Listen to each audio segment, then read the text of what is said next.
Good evening.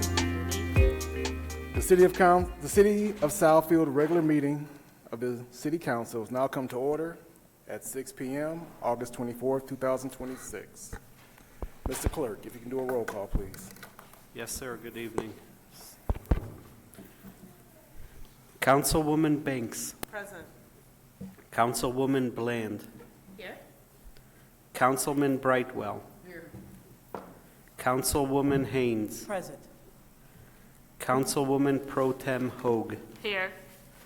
Councilman Mandelbaum. Present. Council President Hicks. Here. Sir, you have a quorum. Thank you, sir. If we can all stand for the Pledge of Allegiance, please. I pledge allegiance to the flag of the United States of America and to the republic for which it stands, one nation, under God, indivisible, with liberty and justice for all.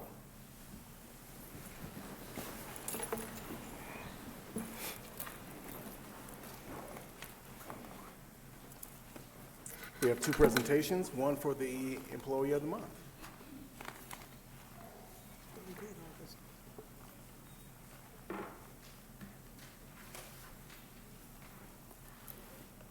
Good evening, Mayor, members of Council, and Administration. In recognition of his selection as the City of Southfield's August Employee of the Month, it is my pleasure to present Bradley Sobloom, Motor Pool Fleet Technician with the Department of Public Works. Brad has made a noticeable impact through his dependability, initiative, and dedication to his work. He is always ready to contribute, approaches assignments with focus and attention to detail, and consistently completes projects efficiently. What stands out about Brad is the consistency he brings to his work each day. He doesn't wait to be asked to contribute. He recognizes what needs to be done and takes action. His positive attitude, reliability, and commitment to producing quality work make him a valued member of his department. Please join me in congratulating Bradley on this well-deserved recognition as the City of Southfield's August Employee of the Month.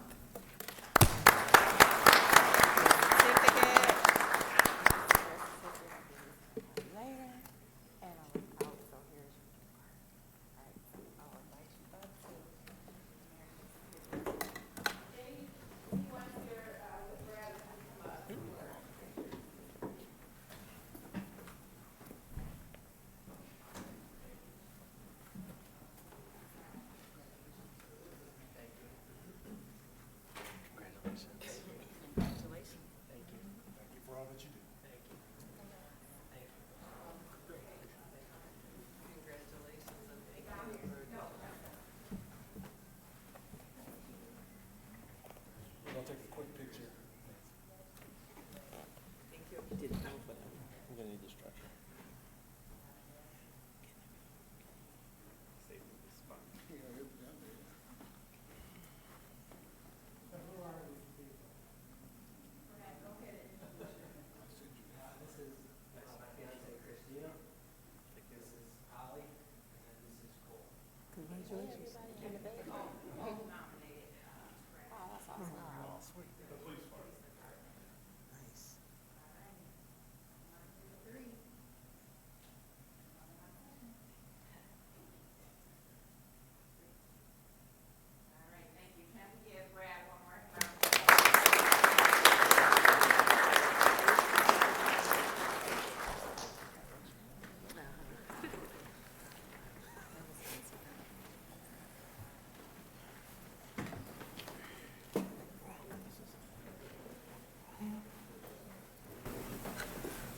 We now will have a presentation from our Chief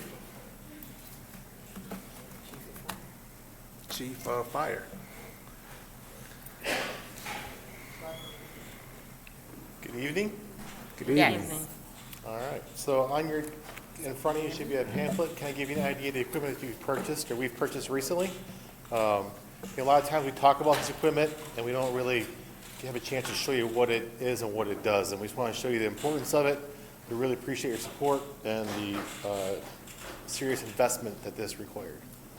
So I will let EMS Coordinator Vesio and Lieutenant Kaya kind of take it over from here.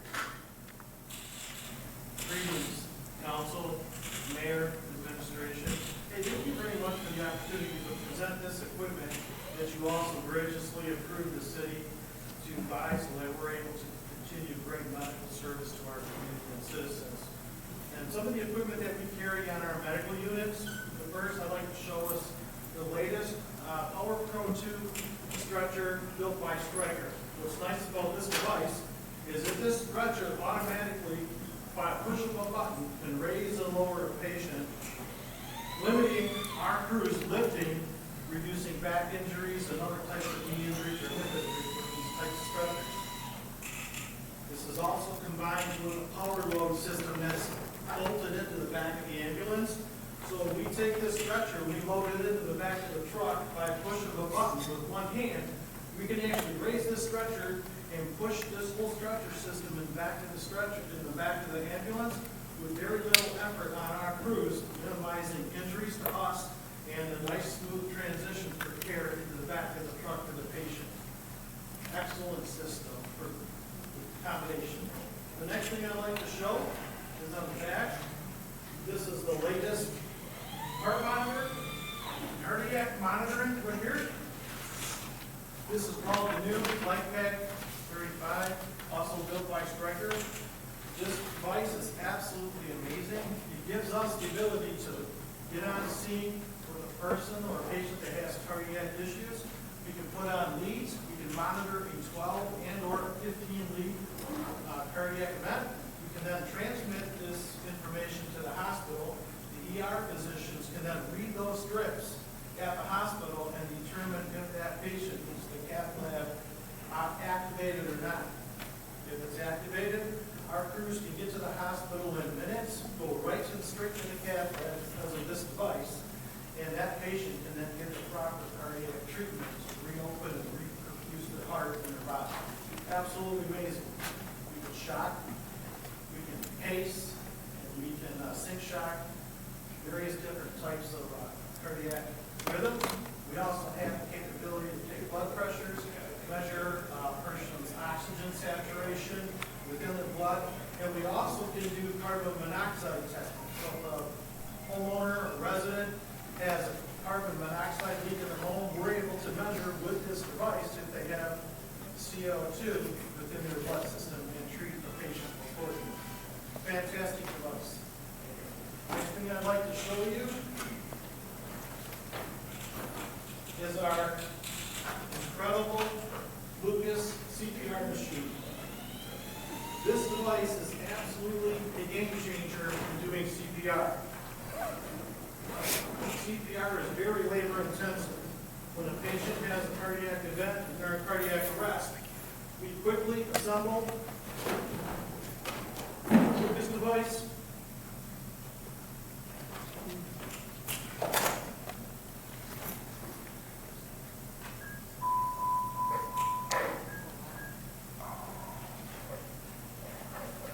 And we can automatically begin CPR compressions. At this moment, as the CPR compressions are being done, another paramedic can then insert an ET2, get an advanced airway. So now we've got compressions and ventilations going. Another paramedic can then start an IV or an IL, and we can start administering drug medications to this patient. Since we've done this, we've had excellent recoveries. Since we did this versus manual CPR. The difference with manual CPR, we get tired. We got to start changing out crews. Well, when we stop doing CPR for a few moments, that decreases the patient's survivability. This will just continue to run. And if the battery is slow, we can plug it into a 110 outlet and continue to run this device indefinitely. A really neat thing too is when we get to the hospital, they like what this device can do, so they ask if we can stay on scene for a little bit in the ER as we're doing this, and they can do their treatment procedures to try and do their best for this patient. This is an absolutely amazing, amazing device. And with that, the last thing I want to present is our stair chair. This is completely powered. What's nice about this device is we can climb and descend on stairs with the patient on this device. This again makes a very smooth transition, taking the patient from an upper level down or from a lower level up. With this device, again, it reduces injuries to us firefighters, reducing workman's comp and other types of injuries that we may sustain. And it just provides excellent treatment, fast and effective and efficient. Any questions? Nope. I'm Well, sorry. go ahead, Councilwoman. With the CPR, do you put the person on the gurney first, or do you do it from the ground? Depends on where they're at, but excellent question. If they're let's say they're on the second floor upstairs bedroom, we can begin this care immediately and start the compressions and get going. Now when we're ready, we can get more resources and actually get the patient downstairs. If we can get the stretcher right next to them, we can get this all set up and started right on top of the stretcher. I think it's very important because I watched 3 people work on my dad. Oh, really? Yes, and that would have been very helpful. What was the outcome? Not good, but that was still. I'm sorry to hear I just that. say that machine would have been Yeah, very helpful. this is absolutely amazing. It delivers consistent CPR. Thank you. Thank you very much. Any other questions? Councilwoman? I just want to thank first of all, thank you for bringing this equipment before us. It's interesting to see how it operates, and I agree, that machine is amazing. I know someone that has used that one before on the second floor, and being very tall and very heavy, and at least they were able to get the person down the stairs. So thank you for always bringing the best to Southfield. We should be extremely proud of the great fire department, EMS department that we have, and Southfield residents. I hope everyone is watching. This is fantastic. Thank you. Thank you. I want to thank all of you for just providing the equipment for us to provide to our citizens. Thank you all very much. Well, you know the best, and you bring the best to us so we can approve it, so thank you. Thank you. Councilman? Yeah, Mr. Durante and I ride along back in 2016, 2017. What is the weight of that stretch? How much? The structure, it can accommodate up to 750 pounds. Wow. On that ride along, we had a gentleman that he was about, let's see, 260, 300 pounds. Yeah. And he was collapsed in the living room. And EMS, I think both of them are still there. They had to pick him up, and then all in the house, carry him outside. And so that was when they indicated if they had one of those old stretchers like that, they could have just placed him on it and mobilized, mobilized the phone to the EMS unit. So that is an example of, we have obviously progressed since 2016 to equipment. And with the competition, we're going to various communities. Excuse me, Councilman. Turn your microphone on. Thank you. But anyway, when you go from various, a lot of our residents, they move to Southfield for a reason. And we know that, obviously, response time is very critical. And the fact that we are investing in this equipment, that means that we are investing in their life and their life support. But I'm extremely happy to know that you are taking care of our farmers too by buying this equipment where they don't have to lift up 300-pound individuals and carry them out to the rescue unit. Exactly. Okay. Thank you. So for the 300-pounders, we thank you. I'm glad that you have it. Hope that I never need to see it again other than at this session. But thank you all for what you do. Thank you. Mr. Chair, I just wanted to add that I remember years ago the number of our first responders that were out due to back injuries before we started purchase these hydraulic. When you have people off, that means somebody's got to cover, it's overtime. We don't want any of our employees obviously injured. So these have been very smart purchases, both for our firefighters as well as for our residents. Thank you all again. All right, thank you. Can we also acknowledge that today is the chief's birthday? Happy birthday. Oh, happy birthday, Chief.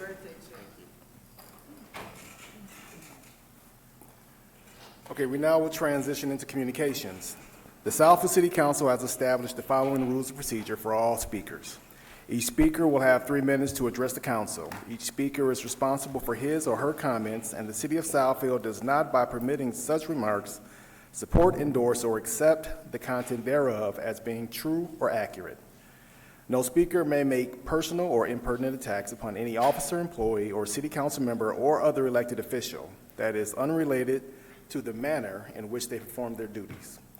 No person shall use abusive or threatening language towards any individual when addressing the city council. Any person who violates this section shall be directed by the presiding officer to be orderly. If a person addressing the council refuses when so directed, such person may be deemed by the presiding officer to have committed a breach of the peace by disrupting and impeding the orderly conduct of the public meeting of the city council, and may be ordered by the presiding officer to leave the meeting. If the person refuses to leave as directed, the presiding officer may direct any law enforcement officer who was present to escort the violator from the meeting.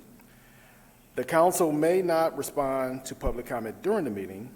If you provided your contact information when you signed up for public communication, the city will provide a more formal response to you in the near future, so it be needed. The council may respond to comments at the end of communications if they're able to do so. Ms. Maisha Spite, if you can come to the podium, state whether you're a Southfield resident. Maisha Spite.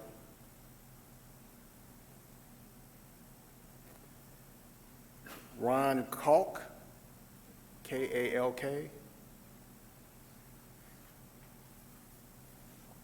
Coke? Okay. Margie Mason. Please come to the podium, state your name, and whether you're a Southfield resident. My name is Margie Mason, and yes, I am a Southfield resident. I am the president of the Cranbrook Village Homeowners Association. We have 512 resident members. We are just north of 12 Mile between Southfield and Evergreen, so we are Kroger shoppers. And I am here representing the board of the association and myself as a private citizen, and I want to state that we are in favor of the gas station installation. I have been to several of these meetings, and I've been listening to lots of comments. I've been listening to comments of our residents, and there are a number of comments about the store that are saying that, you know, it's dirty, it's filthy, I'm never going to shop there, it should look like this, we deserve da-da-da, whatever.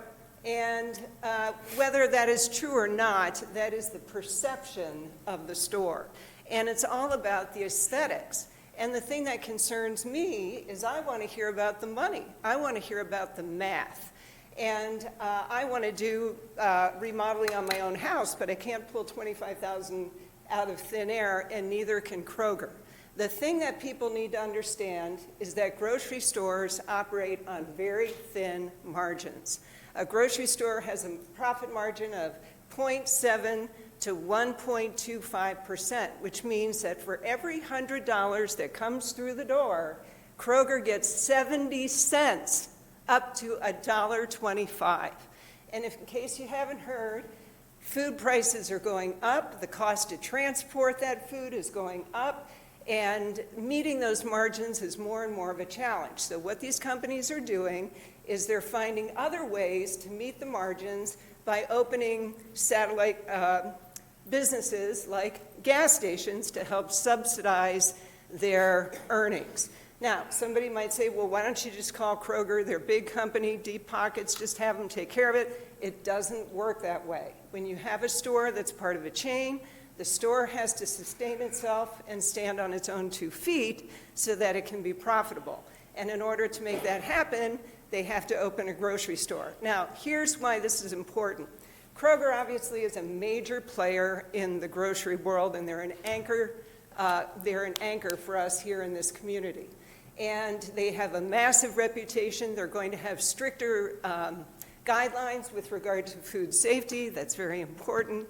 And if they should get up and leave, that leaves us vulnerable to a lesser-known, inferior grocery chain. And if that should happen, then filth and deterioration is going to happen very quickly, and that will cause our property values to plummet. So I say, Thank you, if ma'am. Kroger needs Ma'am. a gas station Thank to you. supplement their earnings, Thank you, make it ma'am. happen. Thank you. Thank you. And Kroger, they Gator need to address Means? their perception of the store. Gator Means. Thank you. Please come to the podium, state whether you are a resident. Hi, my name is Gator Means. I am not a resident of Southfield. I'm a resident of Kimball Township in St. Clair County. I am coming to you guys in regards of your no hunting ordinance in your city. I bring this topic to you because I did work for a resident for you guys and noticed the overpopulation of deer in a certain area. We all know deer can cause damage to cars and to gardens and local residents' yards if not kept under control. So as a hunter and conservationist myself, I want to give you guys the opportunity and myself to help with that. So what I'm asking from you guys is permission to bow hunt and bow hunt only. I've spoken to DNR. I've spoken to the city's clerk's office, to the sheriff's department. They do not have a problem with it with your guys' permission. Obviously, I will follow all DNR laws, whether that's distances from houses, getting permission from properties, and from the residents that I did work for, I actually got permission from them to hunt their property as long as I got that permission from you guys. In this specific scenario, there is a large portion of woods that is open to discharge a bow and arrow. So there wouldn't be any, close quarters to houses. I'm looking to get more permission from landowners as well for that surrounding area.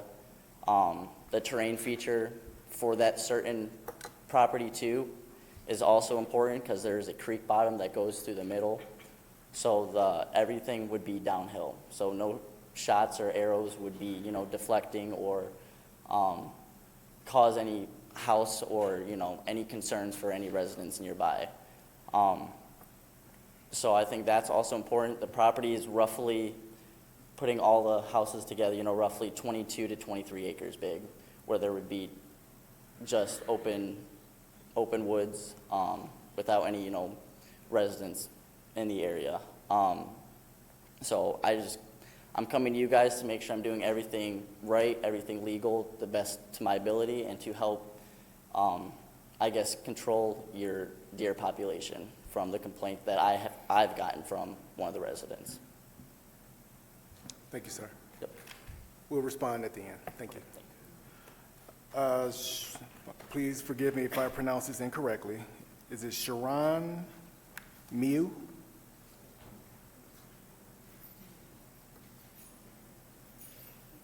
Can you please state your name so you can say it, help me? And You were whether you're a talking Southfield about me as resident. soon as I saw your face get a little quizzical. My name is Cheria Mo. Oh, I my am not a apologies. resident of Southfield. I am a business owner new to the Evergreen Plaza, and I am here to advocate for the Kroger Fuel Center. One, as an avid Kroger shopper who is also a business owner now in the community, I'm excited for the foot traffic and the commerce that it will bring to the community.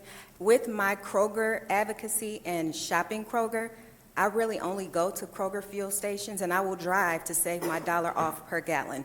That is a huge bonus, and I know that I'm not the only person who would specifically drive to a Kroger fuel center.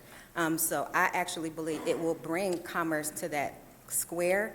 And also, I haven't been in any of these meetings to hear any of the conversation, what the pros or cons are. I've heard what the previous speaker said, but I actually do think it would be a benefit, and I know that there may be concern about competition from other fuel stations, but me personally, I drive past the ones that are on that corner. I never go to them.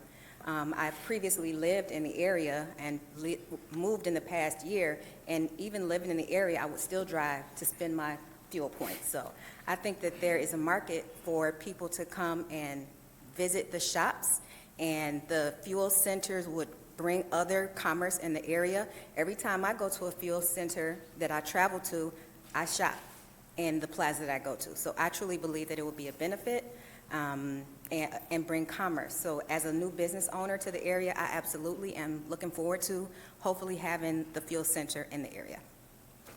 And that's it. Thank you. Diane Martin, please come to the podium, state whether you are a Southfield resident.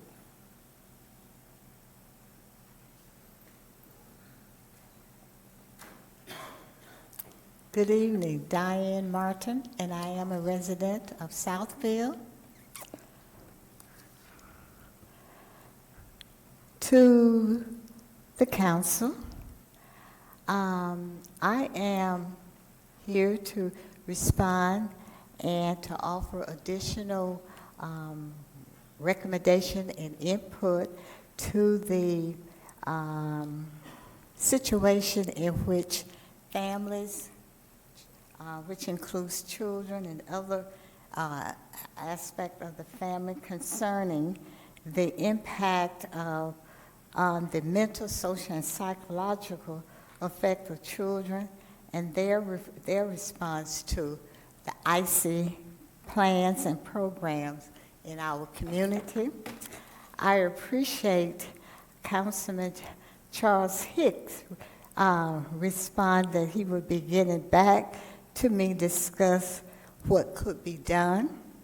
And I am bringing these suggestions and thoughts.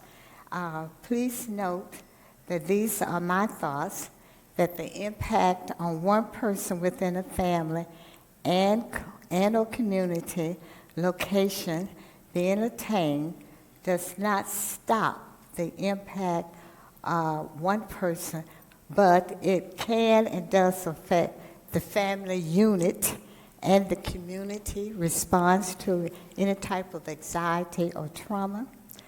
There may be one person who may be arrested or one person who may be detained, but we must remember that a family consists of a body of people, and we also need to look at and include any suggestion of response or planning into the whole family unit and the community in which the family or families live. There's always or could be a number of children in that family, and those children may go to the school system in the area. They may be part of a medical health, or general health program, and et cetera, et cetera. So I am offering and suggesting a mindful approach to what can be done. Well, there are a couple of recommendations that I've offered, and one, and by the way, I'm a little nervous, but anyway, one is that. Well, ma'am, sorry. Thank you. I'm going to call you. Hold on to where you left off, Okay. and we'll finish off there. Okay, thank you. Mhm. John Cleary, please come to the podium. State whether you're a resident. Hello, Council. Yes, I'm a resident for 14 years in Southfield. And the first thing I'd like to say, I love living in Southfield. I love the way everything is moving forward. You're building a brand-new school right behind me. I live in the Villa Point complex right down the street, and I'm very happy. But I'm here to advocate the store, Kroger Fuel Station. I think it'd be great for us. I just opened a store there in the complex there. It's called Cleary Eyes Optical. And I think it's really generating and brand new. And I'm coming in new, just like the young lady was here. And I'm looking at the future, how things are really happening for Southfield, Michigan. I went to Ferndale High, and I retired and came back out, and one day I saw the spot open, and I said, that'd be a good spot for me to open a retail store. And so far, it's been running pretty good. And I think with the gas station, the money we save just by not driving anywhere. As of now, I normally drive all the way to Costco to save 20 cents a gallon. But now it's right down the street, and right where I work at, I can save up to $1 a gallon per month, and no one can beat that. As far as the stations across the street, I think that they're mostly monopolizing that corner, but it should be open for every company that wants to go in. But Kroger is a large company, and as I walk in the Kroger store, of course, I shop there too, and I add my points up every time I go. And inside the store, they're fixing up the floors. They put a new roof. Well, they painted the roof since I've been here, since I've been in the store. So I think things are really moving forward. And you got a brand new high school coming down right down the street. Just think of it. People will stop there when they drop the kids off and get gas. And also in the Evergreen complex, we have just about everything a person needs. We have a cleaners, we have a cookie store, we have a optical shop, we have a cleaners, an optical shop, we have a men's clothing store, a ladies' clothing store, a tailor. I mean, how much more can you ask for? So when people stop to get gas, I'm sure they'll stop and purchase some things in our plaza there. Thank you very much. Thank you, sir. Tueri Wheeler, please come to the podium, state whether you're a resident. Good evening. My name is Tueri Wheeler, and I am a resident of Southfield, have been for 23 years. I just wanted to give support. I am in support of the Kroger fuel station. However, what I would like to implore this council and anyone from Kroger is just the fact that I do think that Kroger has been disappointing with how they have handled their stores in different areas. Kroger is a chain, and so if I go in a Kroger in Southfield, in Ferndale, in West Bloomfield, wherever, it should basically look the same. And I understand catering to your clientele.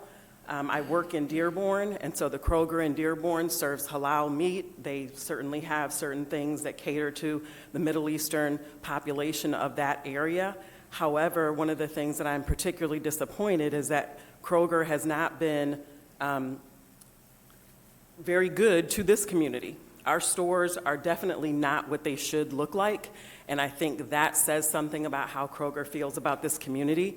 So although I am in support of the gas station coming and the influx of money and that sort of thing, one thing I will disagree with a little bit, I understand that grocery stores operate in a very thin margin. However, Kroger's CEO still makes $17 million a year, so I don't really want to hear about how we're skimming money or we're taking it from here or there. They can afford for the Kroger at 12 and Evergreen to look similar to the Kroger at Woodward and Maple.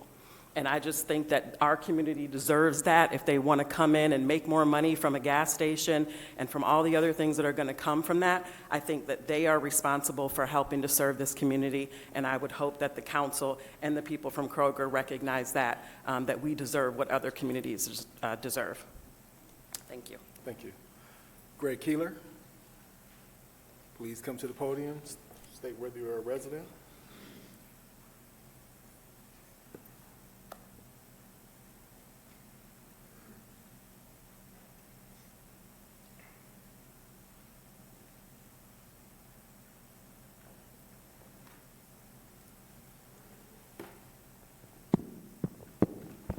Greg Keeler, resident of Southfield. I wish that counted for something, being a resident, because I've been complaining for about 16 years about the sewer line that was supposed to be put on Circle Drive. Was not heard, and somebody that wasn't here for 2 decades that I was here said no. We said no to it without any proof. When I proved that actually Lawrence Tech did stop the sewer line there, we need another couple of more months or another year or two to prove that wrong. The big question I have to ask is, what does it mean to be a good neighbor? Which one group had when they came here? We look outside and we'll see a baseball diamond by Lawrence Tech. If we go over by Lawrence Tech, we look at a new sidewalk that was put in for them to go from their parking lot to their football stadium. But when I look at the Southfield schools, let me repeat again, Southfield schools, where's the partnership between the city and Southfield? Last week you were asked the question of the new pool we are building, are you thinking about doing that in partnership with our public schools? That would make the pool a lot less expensive, and then it would give it a better and bigger and broader use. I think that is a thought that should be taken thought of. And plus you had a coach that said what his connections were with the broader swimming community. The other thing is, then you read before the citizens come up here and speak. Does the city agree with or the remarks that I made from the dais up there? Do they go along with them? Is this factual or is it true? If it's not factual and true, do you tend to do anything about that or change it? Or is that just for the residents and not for you up there on the dais? I think the rules should be even-handed. That what's supplied up there is good and bad for you. The same thing is good and bad for us. And the presentation we had today from the fire department was excellent. I used to be a CPR instructor. One of the things you do get tired is doing them compressions. And having this machine now that does the compressions, and where I worked at, it was a bunch of us lifeguards. So if we were waiting, we had other people to step in and do it. When they're on that truck, it's only 2 men. So that's a beautiful thing, and I hope we get that here.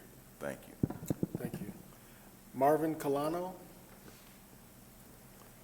Please state your name for the record and whether you're a Southfield resident. How you guys doing? Marvin Colano, born and raised in Southfield. Went to Leonard Elementary, went to Bernie Middle School, and graduated from Lathrop. And I'm excited to see the new Lathrop. And I went to the last visit with everybody at Lathrop, and it was very exciting. Today I'm here because the Evergreen Plaza is like nostalgic to me. I've been going there since it was Gray Scott and Arbors, and I just want to see that shopping center thrive. In order to see it thrive, I heard that, you know, it was going to get maybe a gas station of Kroger, and what better to have a Kroger gas station to save money while you're shopping at Kroger, to save money on the gas station. I understand there are 2 gas stations on the corner right now, but those 2 gas stations are owned by one individual, so he monopolizes on the gas prices. So in order now to see a Kroger gas station, maybe that would humble those 2 gas stations to, you know, bring the prices down for the citizens to save money. And when they do save money, that means saving money that they can pay more bills, their bills, maybe, you know, pay for their tax dollars and stuff like that. So I'm 100% for the Kroger gas station, and I do like what Kroger has been doing, fixing up the Kroger, new floors, and I do like how they have a pharmacy inside the Kroger as well. Thank you. Thank you, sir. So I don't know if you heard the councilwoman to my left saying, "Go Chargers." I just say go. What, any of you guys, what year? I'm 98. Blue Jay, sorry. Oh, you're Southfield High. Chargers all day. Well, thank you, sir. I love my school. I was there like the last visit when everybody was there. It was a beautiful thing. Thank you. Thank you. Mike, is it Atua? Atisha. Thank you, sir. I'm not a Southfield resident, but I'm here on behalf of a relative who lives in Southfield at River Park Manor, and I want to express my support for the Kroger gas station. So, I mean, most of the people in Riverfield Park Manor, you know, my relative is elderly, and the convenience of her going to Kroger and shopping and using those points at the Kroger gas station is a huge benefit for her. I mean, she's on a fixed income, she gets Social Security and some disability, so having those savings for her for that gas station is huge. I know a lot of other people in Southfield can benefit as well. You have 20 cents to $1 off on gallon per gas, shopping at Kroger, using the points and everything. And going back to the point of those other 2 gas stations on the corners have prices considerably higher than what we normally see in other gas stations in Kroger. So they're using the fact that they own the same 2 properties to monopolize prices, which hurts the consumer. So I'm in full support of the Kroger gas station. I think it'll be great for the consumer, good for competition at the corner, and also will really help benefit the businesses in 12 and Evergreen and ensure that that plaza, can be a hub for the community for the future period to come. So thank you again for the time. Thank you, sir. Vince Gallant, please come to the podium. State whether you're a Southfield resident.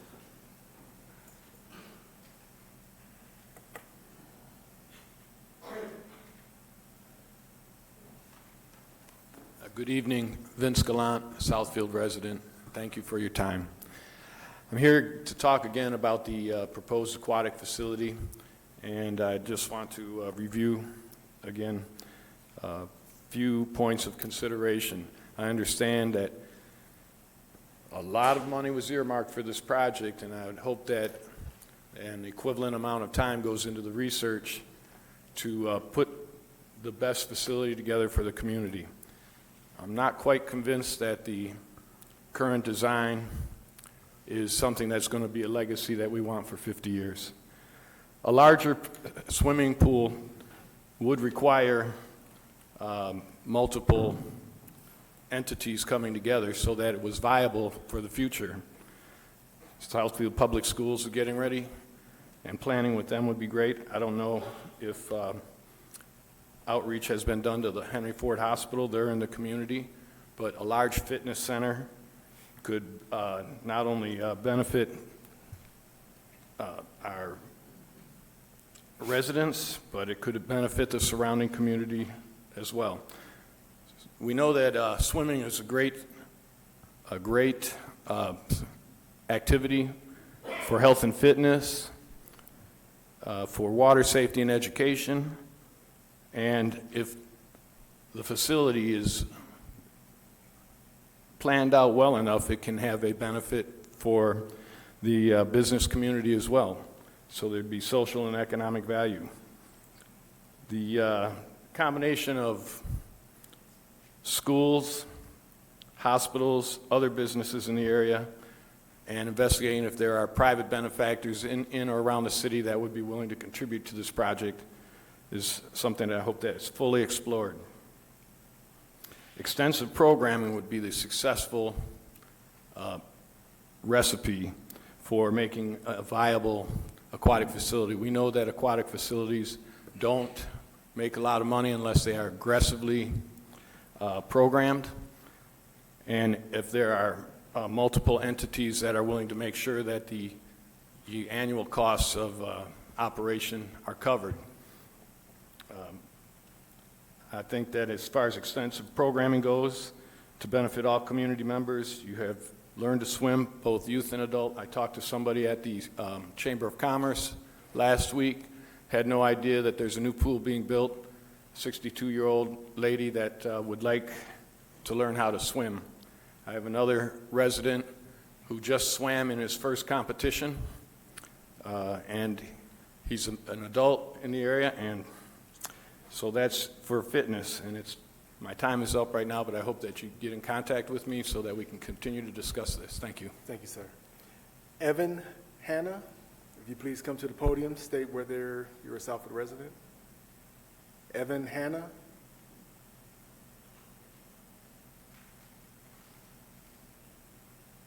Felicia Walker.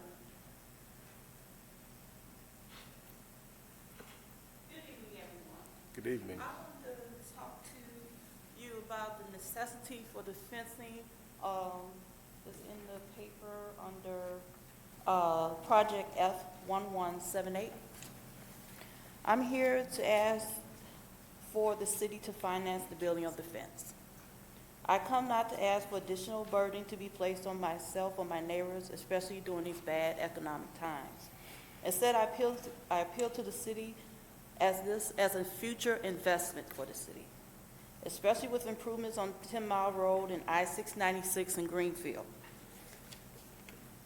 We are expecting more traffic and more investors for the city. The area needs the fence to help prevent crime. The overgrown trees appears like the area is abandoned. The night my daughter told me she heard a scream, I later came to learn that one of our neighbors down the way was a victim of attempted robbery.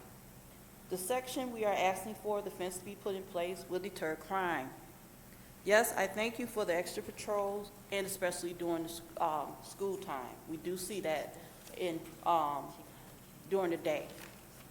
The area of the fence needs to be clear. It does not show the city at its best. Yes, you have added the benches, that's wonderful, and the trash. It has truly helped. But when the area becomes overgrown, dead animals collect in this area, and trash. I called the city about it in animal control to pick up these animals. They said they don't do that. You have to have it, the animal has to be dead in front of a neighborhood, a neighbor's house, or actually in the street. So no one came to pick up this dead cat that was just laying in that area. Also, the overgrowth causes obstructions for drivers and not show the area appealing to attract investors. However, across the street, they have a vinyl fence that enables the city to maintenance crew to cut the grass and to keep the area up. While on our side, the crew cuts the grass, but the overgrowth is growing on the sidewalk. There's unusual plants growing in there. As I said before, there's sometimes dead animals or other animals roll out into the sidewalk and pass away there. There's a struggle to keep the trash clean, especially near Fairfax area. The brick sign that we have there has overgrown and deteriorated on Southwood and 10 Mile Road. And it should be also removed and just added the vinyl fence all the way through there. So I appeal to the city of Southfield to fund the building of the vinyl fence and not have the neighbors be burdened with the bill. To improve the safety of our neighbors, keep the neighborhood clean and safe for walkers, as well as drivers that are trying to turn out onto the main street of 10 Mile Road, and give investors confidence in investing in the city. Thank you for listening to me. Thank you, ma'am. Okay, that concludes all who signed up. Many of you have voiced support, some concerns, some asks, some pleas related to Kroger. We will have that later on in the agenda. The item related to the hunting ordinance, I will like to ask Pro Tem Hogue and our legislative committee, working with our city attorney, to discuss that ask and determine what we can or cannot do related to the hunting ordinance.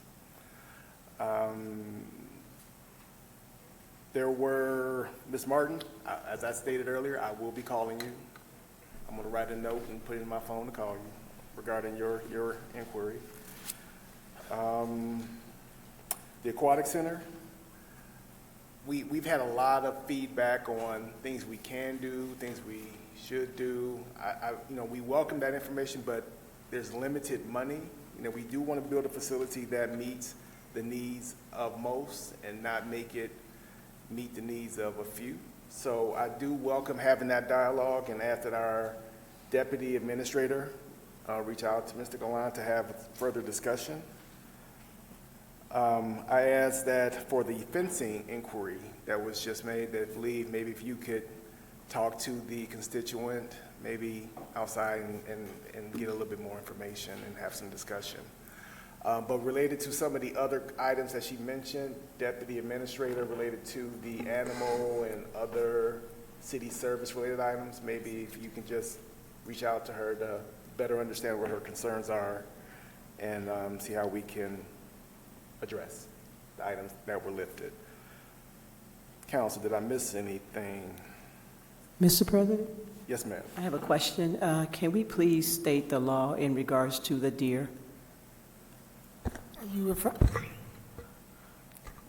Good evening. Are you asking me about the deer feeding ordinance or about the killing of the deer, the bow and arrow?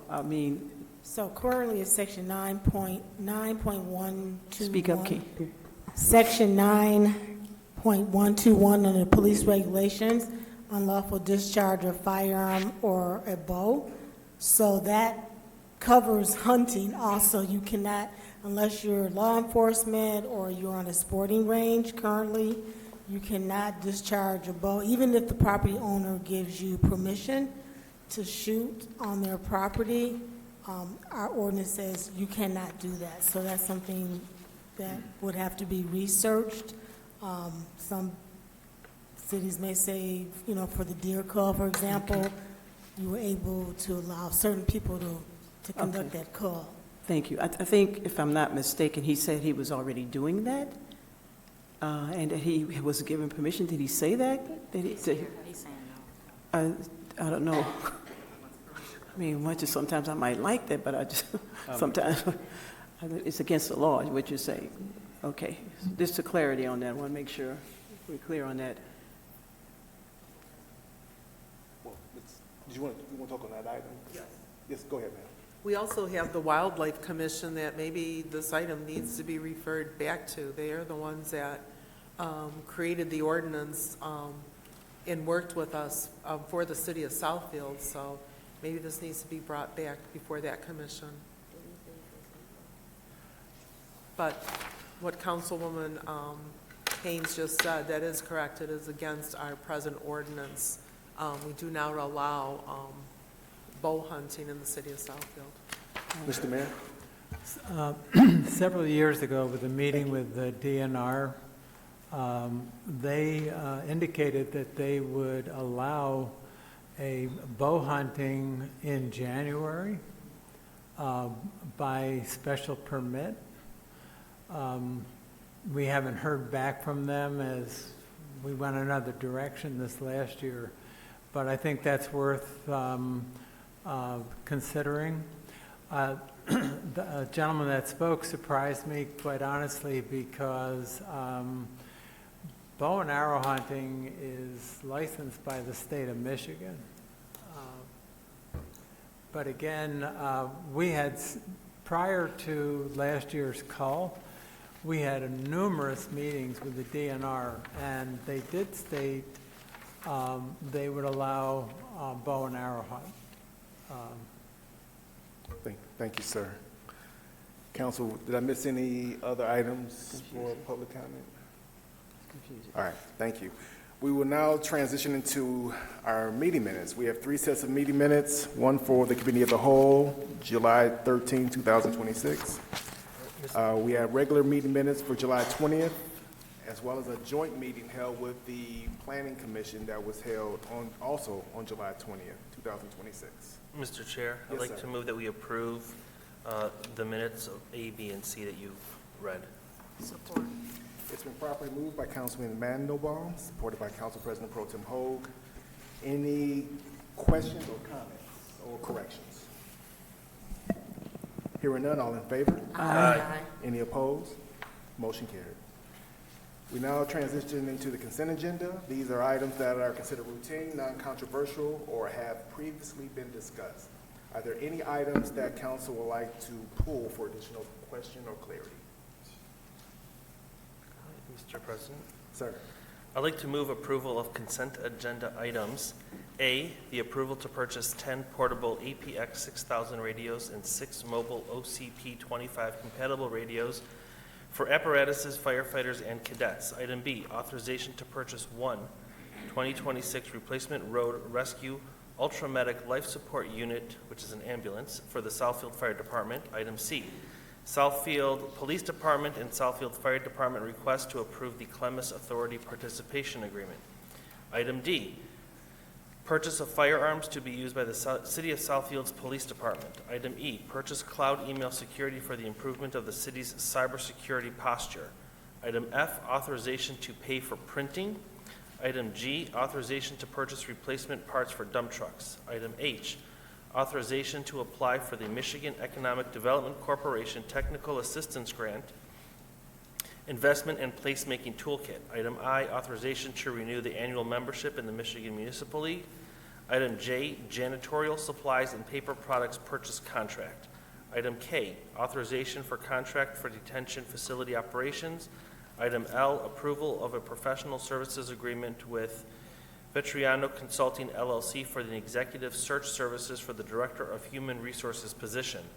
Item M, authorization to award a contract for managed assigned council coordinator in accordance with the Michigan Indigent Defense Commission grant. Item N, authorization to transition online utility and phone payment processing from Paymentus to Point and Pay.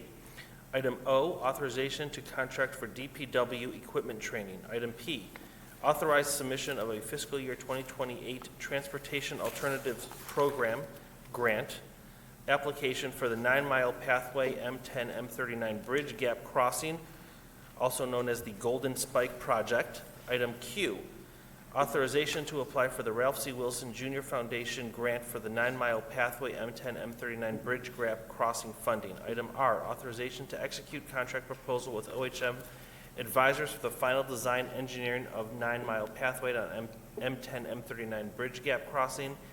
And lastly, item S, authorization to install a native plant mural on the south wall of the municipal building. Support. It's been properly moved. First of all, thank you for that mouthful.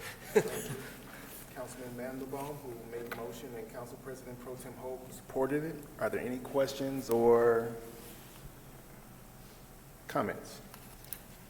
Hearing none, all in favor? Aye. Any opposed? Motion carried. Public hearings and site plans. Item A, hearing of necessity for special assessment project F-1178, 10-mile road right-of-way fence between Southwood and Fairfax. Good evening. Just today, a counter petition was received that effectively cancels the proposed 10-mile fence SAD, with 67% of properties signing the counter petition. So no public hearing is necessary this evening. Instead of the resolution recommended in your packet, I'd like to recommend council adopt a resolution formally declining to proceed with the special assessment project F-1178 for the 10-mile road right-of-way fence between Southwood and Fairfax in light of the valid counter petition. Thank you. The chair will entertain a motion. Mr. Chair? Sir? I'd like to move that we decline the special assessment project F-1178 due to the counter petition against this project. Support. It's been properly moved by Councilman Mandelbaum, supported by Council President Pro Tem Hogue. Any further question or comment? Hearing none, all in favor? Aye. Any opposed? Motion carried. Thank you. Thank you. Item B, PSLU 26-0005, the special use request by EDG Architecture Studios on behalf of Harvard Plaza LLC to renovate a former bank building and operate a restaurant with a drive-through window in one of the tenant spaces at 27100 Losser Road, Southfield, Michigan. Thank you. Through the chair. The site is existing neighborhood shopping, and the proposal is to renovate the former bank building into a small multi-tenant commercial center. Because they're proposing a drive-through, that is triggering a special land use request. They are hoping to have a coffee shop, a retail office, and carry-out restaurant. The site, as indicated, is zoned NS neighborhood shopping. It's consistent with our future land use map of local mixed use. The applicant proprietor also owns the gas station to the south, which was recently approved for a major upgrade. These are existing photos of the elevation of the former Comerica Bank, and these are elevations of the proposed gas station facade, site plan, proposed landscaping with the streetscape elements will be consistent with the gas station so that we have a unified design on that corner. This is a proposed floor plan and then proposed renderings. Elevations. And with that, I'd like to invite the petitioner to come up and make a few comments before we go to public hearing.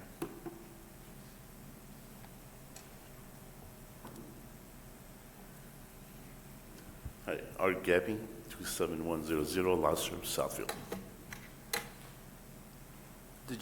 You want to make a few comments before we go to public hearing, and then after the public hearing, you can answer questions. I was here last week, so. I don't Well, really know. it's being televised and there's audience, so if you could just give a brief overview of your So, project. it's an old Comerica building, very old, has been vacant for about 5 years now, 4 to 5 years. We're ready to move forward to have a drive-through approval, and our goal is to have a coffee shop and a good name, good franchise, and the other 2 tenants hoping for small retail businesses. We're going full blast on the renovation, making a new modern look, doing new parking lot, new lighting, trying to make that corner look today's modern look, including the gas station that we're moving forward in October. All right, All sir. right, thank you. If you don't mind just having a seat on the front row, we're going to open up a public hearing, and please listen out for questions that they may have for you. Sure. All right. We will now open up a public hearing for PSLU 26-005, the special use request by EVG Architecture Studios on behalf of Harvard Plaza to renovate a former bank. If you have any questions and/or comments, if you could please come to the podium, state your name and address for the record.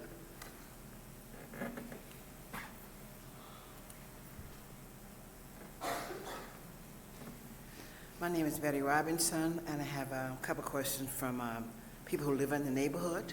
Asked me to, on their behalf, ask this question. What type of fast food chains will it be? How will the drive-through be structured so that traffic will not be disrupted? Okay. Thank you, ma'am. Are there other questions from the public? If so, please come to the podium now. Seeing and hearing none, the public hearing is now closed. Sir, if you please can come back to the podium and address the questions that were posed. The franchise, we're hoping to have a good franchise name for coffee shops. That's what the drive-through will. As far as traffic-wise, we did change a drawing where we had 13 cars stacking. We made it to 10, and it will not affect any traffic in the driveway. The stacking will be directly behind the building. Counsel, do you have any questions for the petitioner? Yes, I do. Yes, ma'am. Just for the record, I think I wanted to make sure we talked about the overnight parking of cars and the excess of cars that are already there. So are you saying that once this is built, that there will be no overnight tow trucks or cars from the mechanic side to be in that area?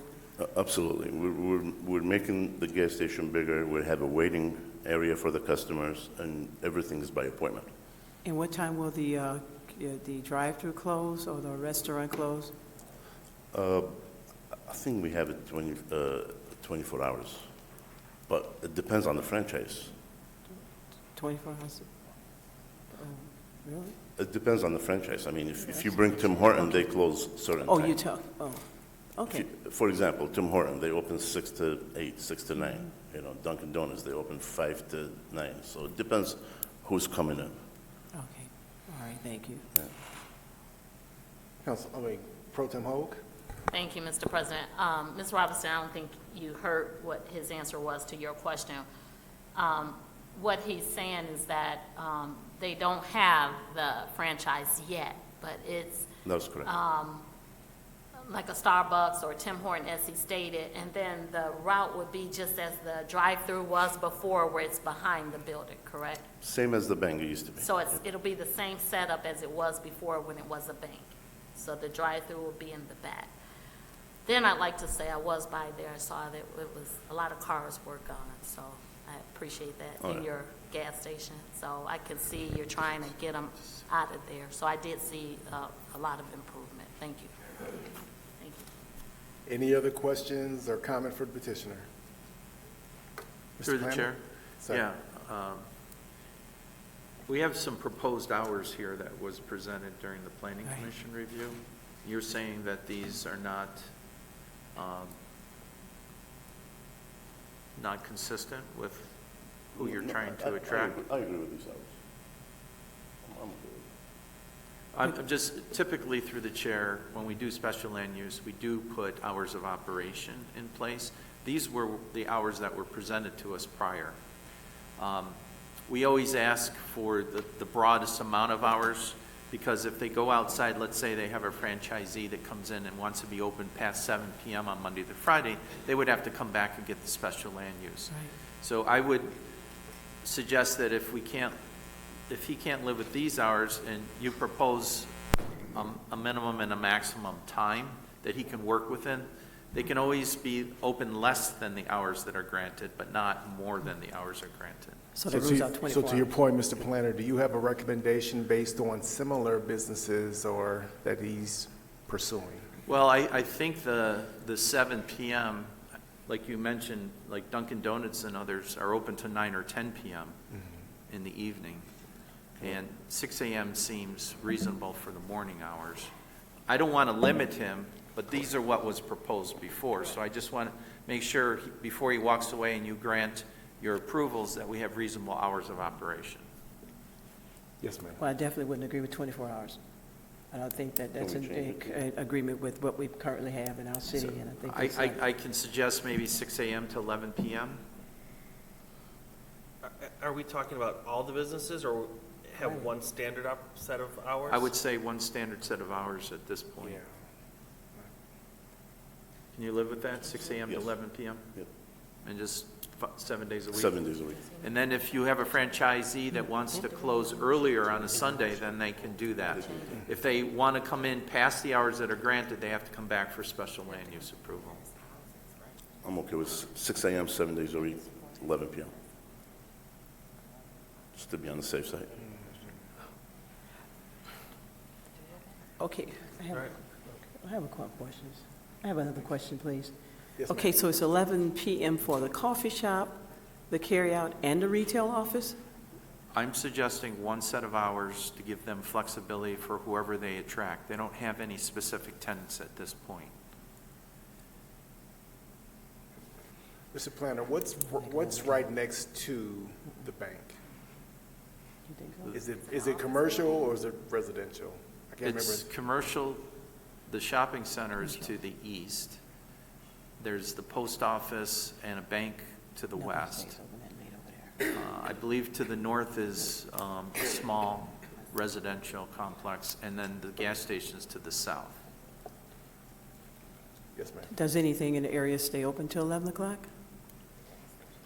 Well, you have the 7-Eleven gas station that's open right across the street, and I believe that's a 24-hour operation. I just think it depends on the business. What are the hours of operation to the stores to the east of the site in the shopping center? Isn't it till 10 o'clock? I don't know that specifically. I don't want to misspeak on that. Again, whatever your pleasure is, but I'm saying we should have a starting time and an ending time that they can work within. And if they need to come back, then they can come back and amend it. But I don't believe 7 p.m. is going to be late enough, especially if they have a Dunkin' Donuts or Tim Hortons or something of that nature. So, Counselor, are there any concerns with the 11 p.m.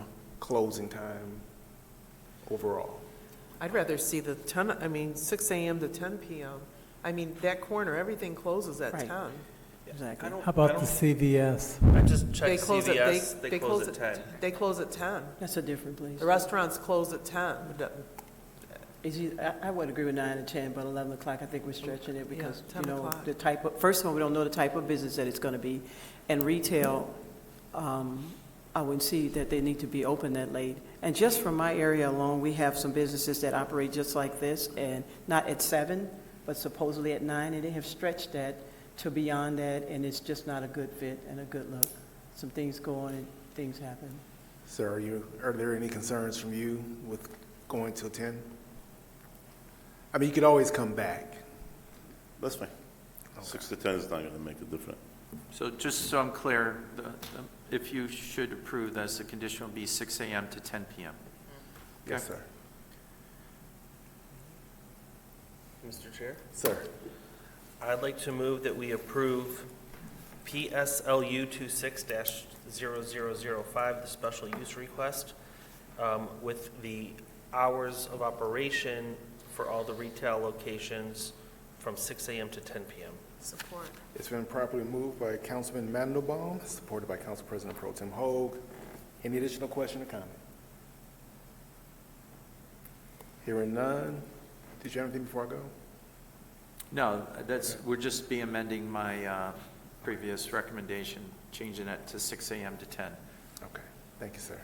All in favor? Aye. Any opposed? Motion carried. Next item, PCZ. Thank you, sir. I'm sorry. PCZR 26-0002.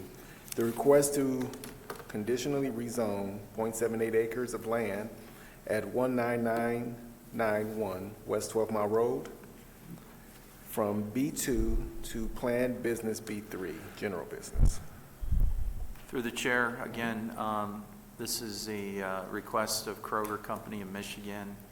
The address is 19991 12 Mile Road. Existing zoning is B2, Planned Business. Proposed zoning is B3, General Business with conditions. And this is to conditionally rezone the parcel from B2 to B3 with special use and site plan approval to demolish the existing bank building and construct and operate a Kroger gas station. I do want to point out that this conditional zoning limits it only to a fuel station, and as part of the agreement, the proposed property will only be used as a Kroger retail fuel center. In the event the Kroger store or Kroger retail fuel center closes permanently, the retail fuel center will be razed and the subject property will revert to B2 Planned Business zoning. So it's a very specific zoning, does not allow all the potential B3 uses. It's very specific to the fuel center. The current zoning, future land use plan is consistent. I just read this statement. This is the existing site. Former bank building, Bank of America, that would be demolished. The proposed circulation plan, traffic control plan was implemented from the last study. This would be the site and landscaping plans, elevations, and then a rendering of what's being proposed. And with that, the representatives of Kroger Store and Kroger Retail Fuel have a PowerPoint presentation they'd like to make if you so desire. Otherwise, we can go to the public hearing.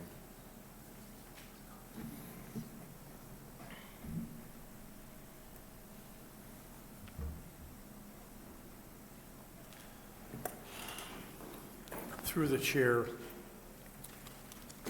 thank you, Terry. Through the chair, thank you for letting us present Planning Commission, City Council, Mr. Crode, Mr. Pazon, your thoughtful conversations throughout this process to help us get to this stage. This is the conditional rezone portion. We don't have much to add to that other than it's a singular focused rezone for the fuel station so we can spend the money, raise a bank, and have a continuous parcel with the Kroger grocery store. Something I'd like to highlight in that this is a Great Scott store. I grew up next to a Great Scott. I have fond memories of them, but that's how this was configured. So Kroger grew a lot by acquisition. So there's a myriad of floor plans across the enterprise. But regarding the fuel station, just a couple of quick points how we're different than other retail petroleum. We are proposing, it's not a traditional convenience store. It's a 198 square foot kiosk. We have a big convenience store behind Through the us. chair, if you don't mind, we have a singular focus on the conditional rezoning right now. Should that pass, then we'll go into the special land use on the fuel station. So I would ask that you limit your comments on the conditional rezoning at this time. Okay. And then again, should this pass, then we'll focus on the special land use of the fuel station. I agree. Then through the chair, I don't have a lot to add other than the conditional rezone agreements in your packet. It's very specific to a singular use to allow us to rezone to B3 to allow fuel and continuous operation within the Kroger parcel. And I'm glad to entertain any questions. And if I could, just can you make a clarification on the statement that I read that if Kroger leaves, they will remove the fuel station at their expense? Yes, that was one of the conditions of the rezone agreement. In the event the store closes, the fuel station will be raised, the tanks will be extracted, it'll be put back to its original condition, paving at that point in time, and then the rezone will be null and void, and it'll revert to its original B2 zoning. Thank you. Mr. President? Yes, ma'am. Was the video related to the zoning? No. Okay. So at this time, it would be appropriate to open the public hearing. We will now open up a public hearing for PCZR 26-0002. If you have a question and/or comment on this item, if you can please come to the podium, state your name and your address, please.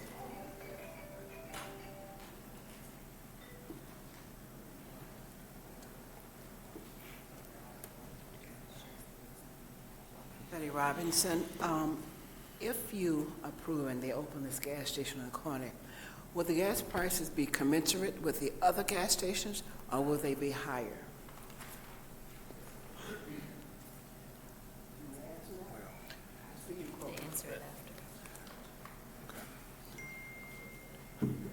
Are there any other comments on the rezoning of this parcel? Questions related to special use will be at the next item.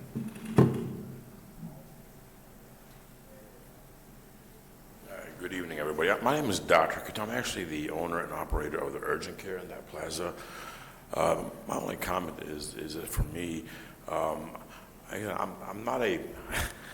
a physician. I'm not a politician.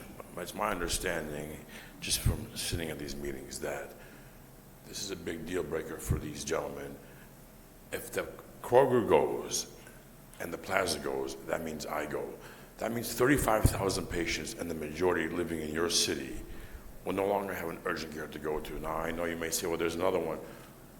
Well, my competitors at 12 on Southfield closed because of a lack of patients. And I don't just get patients from Southfield. I'll keep my time short on it.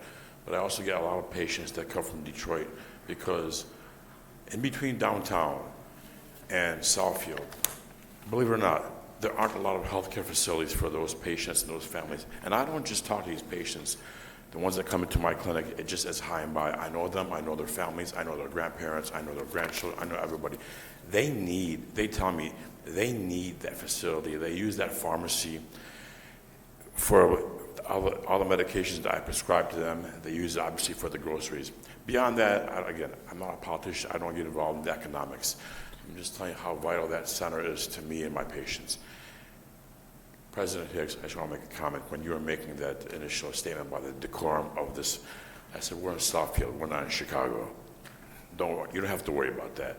And Mayor, you've been pretty quiet, but I grew up in Southfield. I lived for 20 years at 12 and Lasser on Hallcroft Road, got my swimming lessons at Southfield, Lathrop. Just want to apologize. Before Inglenook was actually park, when it was still a forest, it was me and my friends that accidentally set it on fire, so sorry about that one. Have a nice day. Are there any other comments related to the rezoning of this parcel?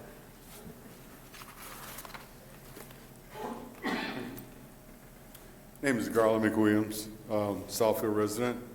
I understand the business aspect of Kroger's, and I can't say that, I have to say that the savings on gas, especially now, is a benefit to the community. My issue is the conditions of that Kroger store. It hasn't been updated you know, in many years. I'm assuming it was built probably back in the 60s.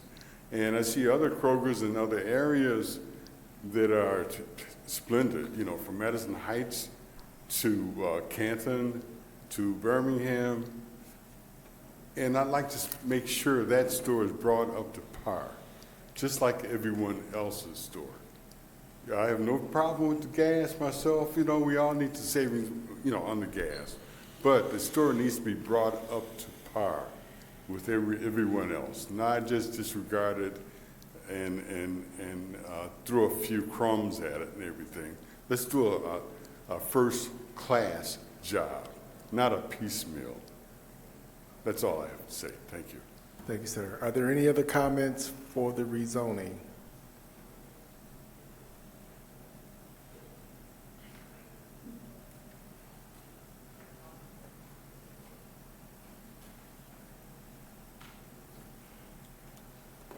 Good evening to the council, Good evening. mayor, and the administration, and everyone who was present here at this meeting.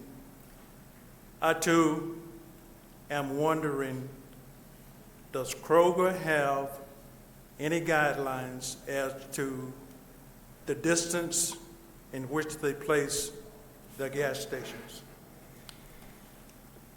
There are 2 gas stations right there on Evergreen already. So to rezone and the possibility of having to rezone again, it doesn't make much sense to me. We should not allow Southfield to overpopulate itself with gas stations.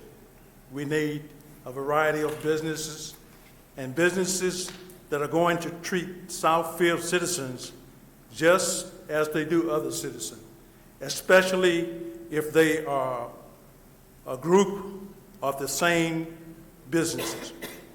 We should not have to travel out of Southfield for the basic needs to provide for our families, to maintain our homes, and to maintain our well-being. So if you're going to rezone, then Kroger need to make sure that they are going to do what they need to do for Southfield citizens. Thank you. Are there any more comments related to the rezone?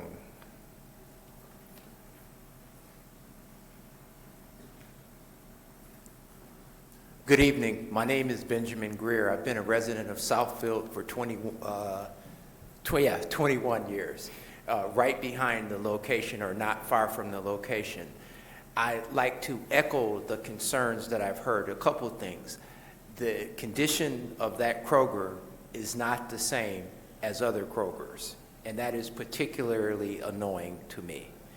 I like the ideal of a gas station there, that's fine. But somehow, for the benefit of this city, the quality of that store needs to be a part of this, somehow, some way. And I also would like to know, I would hope there would be e-charging stations there in the event that that's part of the facility. And that's all I have. Thank you.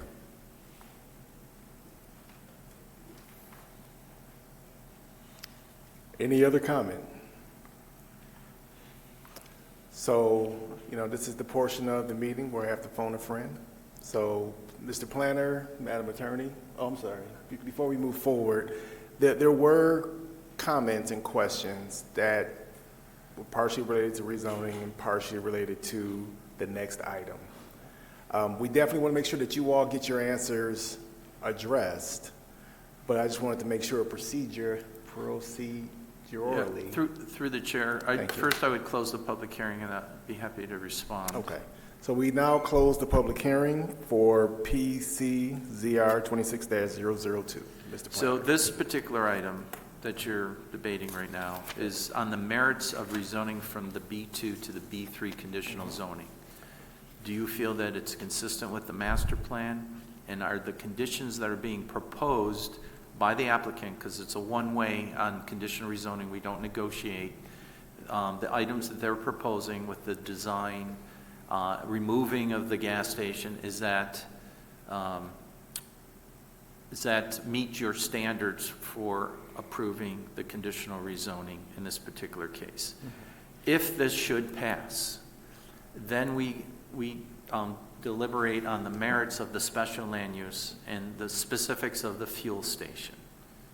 So I think most of the questions or comments that were raised would be dealt with under the next item. And that really, it's the merits of the rezoning request should be debated and either approved or denied. And then depending on how the outcome of that decision, then we go into the special land use. And the applicant can address the pricing issues and some of the other things that were raised. Yes, ma'am. Thank you. I just want to confirm, please, how many gas pumps are being proposed at this location?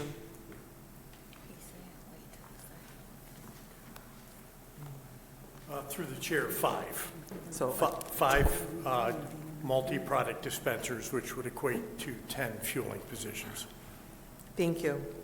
And then my last question and/or concern, and I guess this would be addressed to my colleagues or Mr. Crode. Mr. Crode, you had indicated that in the event that Kroger Retail Fuel Center closes permanently, the retail fuel center will be raised and the subject property will revert to B2 planned business. I think what should be added into the statement to make it clear is that the property will be raised at the owner's expense and put back to its original condition. That piece is missing, and the way I read it as it presently is worded, I think it could be argued that it would be up to us, and I would like something like that added. Again, we can work on that. This is supposed to be a one-way proposal, but before we finalize, we always review with the city attorney, our staff. To be put back to the original state is the bank is existing on the site. So I think they've offered to put it back into at least a native condition with grass or something to that effect. But we can, if this goes forward, working with the applicant, we can wordsmith those conditions, but they have to be voluntary on their side. And we always have our city attorney review the final copy before it's approved and recorded. Well, I guess what I don't understand is this is part of the approval tonight. Right. And I'm just, okay, so if we don't want to say to restore it back to its original condition, I really would like it to say at the owner's expense. Right now, Yes. it doesn't state that. Right. And again, if the applicant's willing to state that on the record and say that it be put back to some type of like grass area or lawn area, they can make that statement. We can incorporate that into the agreement. Through the chair, it may have been inarticulate, but the intent was always we would raise the fuel station and restore to either turf, so a future development could go in there, or paving to be parking, and that would obviously be at Kroger's expense. We've raised several stations when we've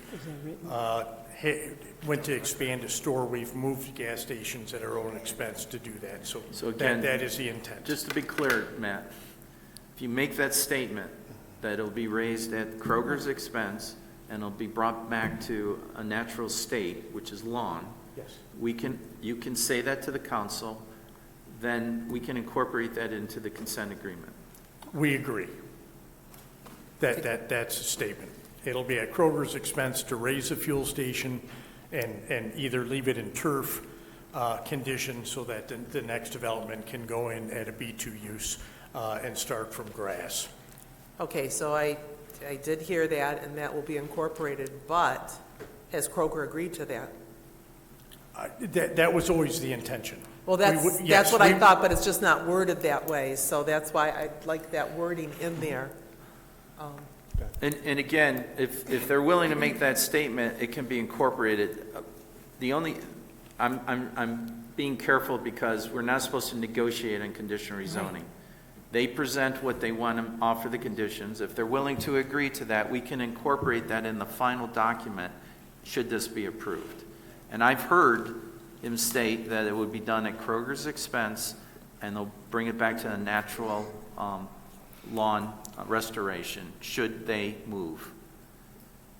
Okay, so just so I'm clear, again, this paragraph is already in the conditional rezoning statements. So from my point of view, the only thing we're adding is at their expense. And if they And agree he to said that, that, so you will. we will make sure that it's in the final document. Okay, should because this it's get not in the approved. document before Right, us. because it's a draft at this point.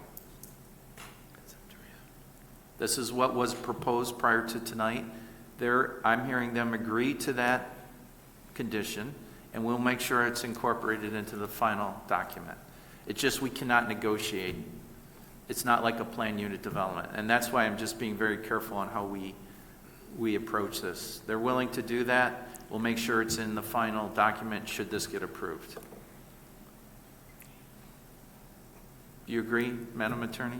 Yes, if I may, through the chair. So yes, everything the planner Crowe said is correct. Whenever you have a conditional rezoning, everything in that agreement, the offer can only come from the petitioner. We're not, like you said, we're not supposed to negotiate it. Once, if it's approved, planning works on the agreement, and then it is sent to our office for review. And then, is it still recorded? Yep, and then it's recorded. So that's why he has the draft, but the law does say everything in the agreement for conditional rezoning has to come from the petitioner. But as you just did, Councilwoman Banks, he agreed. So as Terry said, because they agreed, it's still coming from them, and then we'll have a final agreement that's reviewed, and then after it's signed, both parties sign and it's recorded. Okay, and just so I'm clear, in the event they change their mind, then what happens once this whole process goes through? Because to me, for me, this is a very, very important decision. Right, well, Which way I'm going to vote. They're bound by this legal document and approval of council, the conditions of approval. All right, so planning and legal work together to review it before it's even offered for signature. Okay, thank you. Pro Tem Ho. Thank you, then Mr. Councilman Brightwell, then Councilwoman Haynes. Thank you, then Mr. President. Mr. Mayor. Sorry. Just for the audience viewing and those here, I just want to make it clear that this particular item on the agenda, this is just for the conditional rezoning. It is not to discuss the specifics of the gas station. So whatever that vote is, it's not on the project itself. This is just on the conditioning rezoning. So I just want the audience to be clear of that. That'll be next if this passes. Correct, Mr. That's Glenn? correct. Thank you. That's all I wanted to speak on. Yes, ma'am. Councilman Brightwell. I'm only bringing this up because I heard they was asked about the number of fueling stations. Well, again, if I could ask you to defer that to the next item, should it passes, because this is just on the merits of, are you comfortable with the proposed rezoning? Then the special land use can get into the details of the fuel station. I rescind my request for a question. Thank you, sir. Yes, ma'am. Just for clarity, the statement was made by a resident that the plaza would be closing if there was no gas station. That is not a true statement, am I correct? Well, I just want to clear it up because that statement was made. It was put out there and the other residents heard this, so I want to just get clarity on that. Through the chair, the clarity is that fuel station is a category of the grocery store. It cannot operate independently of the grocery store. So in the event the grocery store closed, or that fuel station would be raised, and it would revert back to its original zoning at Kroger's expense, and it would be, But I but believe, there's no insinuation, it's just a condition of, if the grocery store's not there, the fuel station's not gonna be there. We're not gonna operate the Kroger fuel station independent of that grocery store. okay, but I think he said the plaza. That's Well, what I was just again, trying to. what I was know sa- we just talked about rezoning, but I'm just putting that a Right. resident put something out there as to be true. Sure. And I'm just clearing that up. And it was either yes or no on that, because we're talking about the plaza itself. You know, he said that the plaza. Well, if I could, I would suggest waiting to the next item. Then the store property manager and the owner could address what the impacts could be if Kroger left the center. And I think that was the implication. It wasn't about this specific conditional rezoning. And I don't want to put words in their mouth, but that would be a better time for them to Right. respond to that. Okay, thank you. Mr. Mayor? The question of a fuel center has gone back actually 5, 6 or more years. And there have been other proposals in the past. Excuse me, I favor this conditional rezoning. And it's one of the reasons that I've mentioned in past discussions is that the United States leads the world in retail square footage per person. We are double, more than double what European countries have. Canada and Australia are not too far behind us.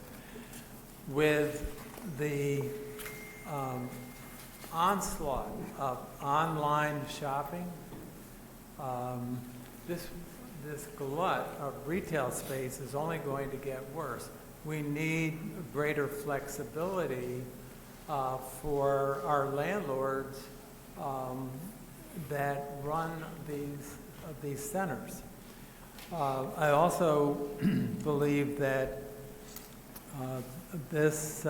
we have an excellent landlord here who I think we can trust to continue to maintain this center. In the last few years, I've seen, I'm there every week due to the UPS store, and I have seen the continual maintenance of this center, including new sidewalks, roof, striping the parking lot, the continual cleaning of the center. So we have a landlord that I think is doing right by the city of Southfield. I believe if this property gets or the center gets the special conditional rezoning, that it will bring even more traffic to Evergreen Plaza. So although I don't have a vote on the matter, I am advocating for approval of this conditional rezoning. Any other questions or comments on the rezoning? Hearing none, the chair will entertain. Mr. Chair, I'd like to move that we approve PCZR 26-0002 as presented. Support. It's been properly moved by Councilman Mandelbaum, supported by Councilman Brightwell. Any additional comment or question? Hearing none, all in favor? Aye. Any opposed? No. No.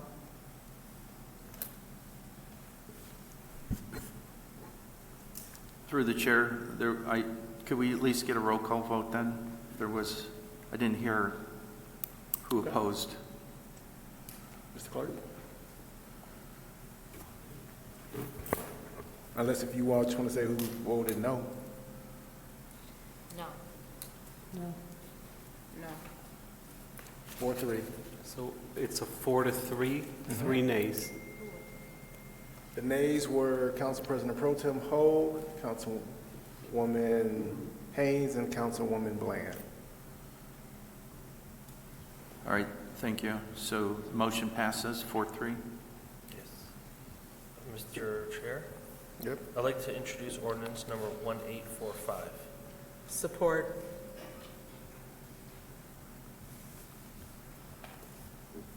It's been moved by Councilman Mandelbaum, supported by Councilwoman Banks. All in favor? Aye. Any opposed? No. Same three.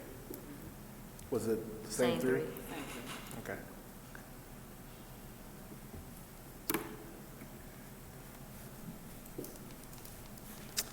Motion carried, 4-3. Moving on to item D, PSLU 26-003, the special use request of the Kroger Company of Michigan to construct and operate a gas station at 19991 West 12 Mile Road.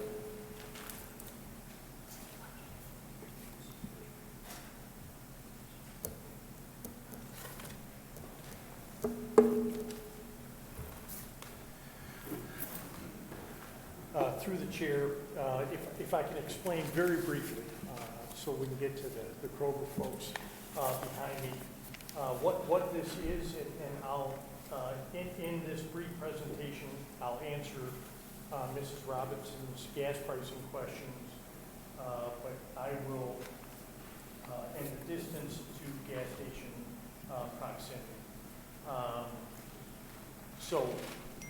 What we're proposing is not a traditional convenience store gas station. We're 198 square feet. It's very small. We have an attendant. Most transactions take place at the 5 dispensers via credit card. We have a very large convenience store that we're trying to improve behind us. This doesn't require any new curb cuts. Our trips are coming from within the grocery store. Somewhere north of 60+% will be shoppers that are in the grocery store that will get fuel sometime during that trip. We're not a big trip generator, and we really are off hours. Lots of our shoppers are on weekends and after work hours, so we're not big contributors to traffic. We're continuous with the store, so again, people aren't having to go out onto the roadways and come back in. The fuel station provides the equivalent of 6 full-time jobs. We are a category of the grocery store. Literally, our cash registers in the kiosk are tallied in the grocery store, and we mimic the store's hours, so 0600 to 2200, 10 p.m. We have unleaded gasoline and diesel. Architecture matches the main store. You know, we have a fuel canopy, it's transparent, we have a small kiosk, and we're surrounded by the streetscape elements that were installed by Mr. Benno several years ago. We really want to be transparent to the main grocery store and the small shops adjacent. We're unbranded fuel, so lots of people are brand shoppers, Shell, Mobil, et cetera. So. But as it relates to Ms. Robinson's questions, gas prices, we are a commodity. Fuel is a commodity. But the difference is we're not a private club like Costco where you have to have a membership. As our patrons shop at our grocery store, they accumulate fuel points that they can redeem at the fuel station. So we shop price to the street, but we discount to our mutual loyalty to each other. So loyal shopper, you get discounts up to $1 in a month. As far as distance to gas stations, boy, we have lots of sites that are immediately adjacent to other gas stations. 12 Mile in Halstead, there's a Shell station immediately adjacent to us. We're a company-operated store staffed by Kroger employees. by a very risk-averse large company. We're going to be operating here for a very long time, and we're going to be brand loyal. We're Kroger. So maintenance, regulatory affairs, things like that, we're a responsible good steward from a fuel standpoint. And it's a very tight operation. As far as the other conditions regarding the grocery store, I'm going to defer to Kroger Ops folks, for those who are much brighter than me. I'm strictly fuel, and will entertain and bore you, as my wife will say, talking about fuel ops, any questions you may have. Through the chair, I'm going to recommend you open the public hearing first, and then if questions come up regarding the store's operation, they can address it at that time. I just want to reiterate, though, just for clarification, the proposed hours of the fuel station are 6 a.m. to 10 p.m. Thank you, sir. We will now open up a public hearing for PSLU 26-0003, the special use request of the Kroger Company of Michigan to construct and operate a gas station. If you have a question or comment at this time, please come to the podium, state your name and your address for the record.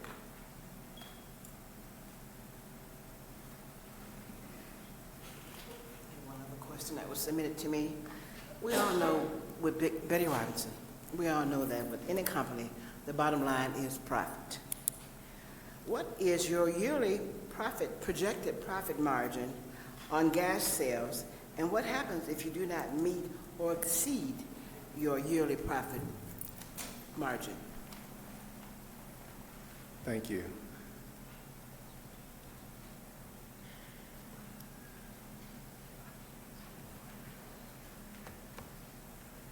My name is Benjamin Greer. I live at 19841 Northbrook Drive in the city of Southfield. The question I have is, as part of this, can Kroger, make sure that can we insist that Kroger do some upgrades and modernizations to the existing grocery store that's there? And it's just, to me, it's a maintenance thing, and I'm giving this as an example. I've asked a question, but my family, rather go down the street and pay more at the Market Fresh because the conditions of the store are, in my opinion, are not adequate, and I'd like for that to be part of this.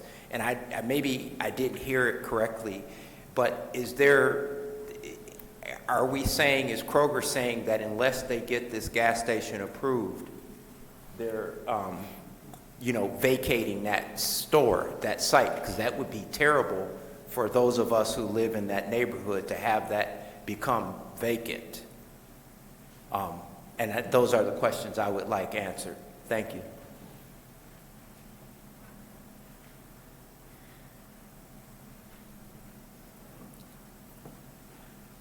Good evening, everybody, Mayor and all the council members. My name is Evelyn Wadinobi. I am a struggling store owner in the plaza, and I'm a resident of Southfield for 20 years. Yes, Kroger needs to do better. They are doing better already. We've seen a lot of modernization taking place there. It will also help us in the plaza if the Kroger that is in that place is A grade, and they've assured us that they will do that. We really need the fuel station. We need Kroger to upgrade because it will help us there to do better. We are struggling, and it will be a shame if owners have to back out because of few things that needed to be fixed. Thank you so much. Thank you.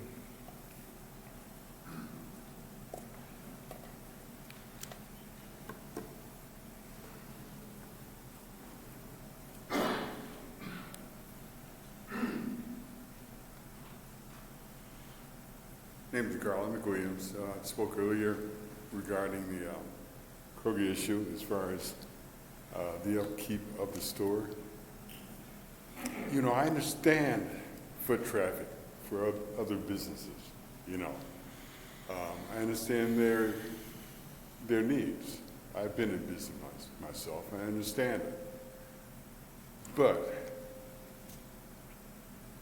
I want Kroger's to understand that that store in particular needs to be brought up to standards as the other Kroger stores I've been to. Even though they aren't as big, it could be a diamond to the community if they bring it up to par, bring it up to where it should be, a modern-looking store, a store that I'd be proud to go to. Right now, I go to other stores. I'd hate to go down to Myers there. It's very crowded, but, you know, I do that. They're, you know, much more diverse and everything. And I know you have just a limited amount of space to work with, but we can do better with the space that we do have there. One thing with the gas station, one of my fellow Southfield residents brought up, as far as the electric charging stations, that would be a great draw. You know, electric cars are here, and they're going to be here for a long time. You put electric, add that into a gas station, it would bring in more traffic, more foot traffic. You can charge up your car and still go shopping, but the store needs to be brought up to par, bring it up to standards in Birmingham and Canton and other communities where the stores are beautiful to go into, and I like to stop there. And matter of fact, I do have a Kroger's card, and I enjoy the discounts that they do provide, but don't say you're going to close the store if you don't get what you want. You know, to me, that feels like a blackmail. Don't do me that way. I'm a resident of Southfield, and, you know, we deserve better than that. So just bring it up to par, and I'll be happy. Bring it up to today's standards. Thank you.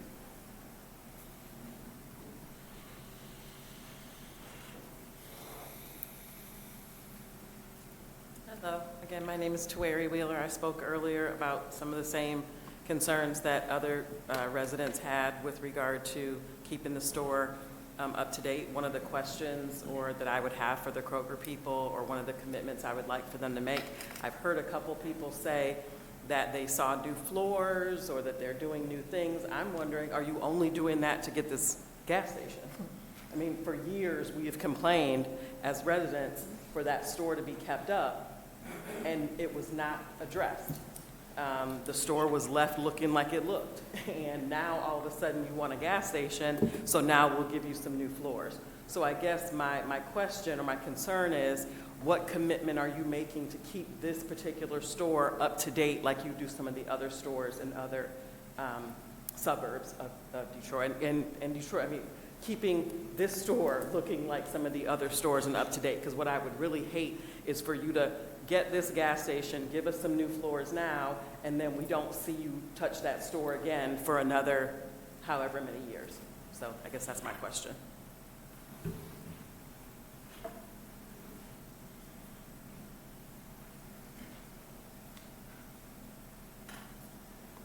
Good evening. My name is Mike. I own a Metro store right next to Kroger.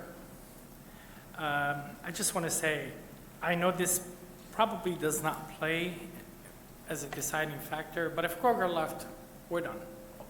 Most of the businesses in that plaza, me personally, will not survive. There's been a lot of improvements since our last meeting here. I've seen it. I walk to Kroger daily when I work, daily. I see the improvement. Could there be more improvement? Absolutely. But they are working on it. Price of gas in that corner is kind of monopolized because it's one owner for the two stations. I'm sure the Kroger station will bring competition, and their prices will go lower to compete with Kroger, and that benefits everybody. I just hope this goes through for the sake of many people in that plaza. Thank you.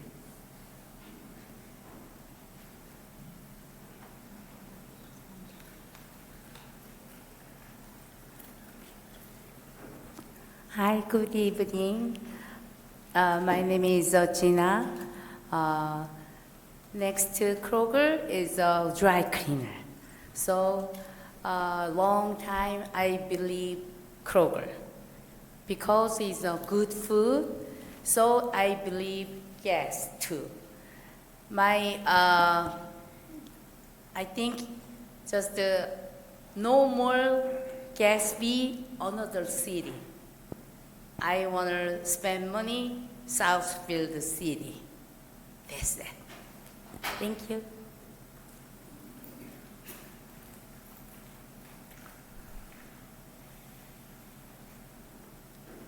Earl Crum, Southfield resident. I still didn't hear the question and answer, and I will ask it again. Does Kroger have any guidelines as far as distancing their gas stations? Overpopulating anything will drive businesses out of business. And I would like to say that after last week's meeting, I stopped by Kroger up there on Evergreen and 12 Mile. It was nearly closing time, and the floors were filthy. Southfield residents deserve to be treated as other community residents. As far as providing the basic needs, the basic services, and the basic care, I can understand specialized community stores providing specialized items for them. I can understand inventory shortages. But for basic needs, I should not have to go out of Southfield for those kind of services and needs. And we have some other stores, chain stores, a couple others.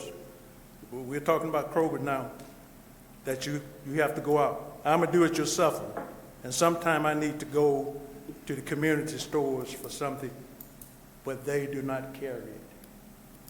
We deserve the same treatment.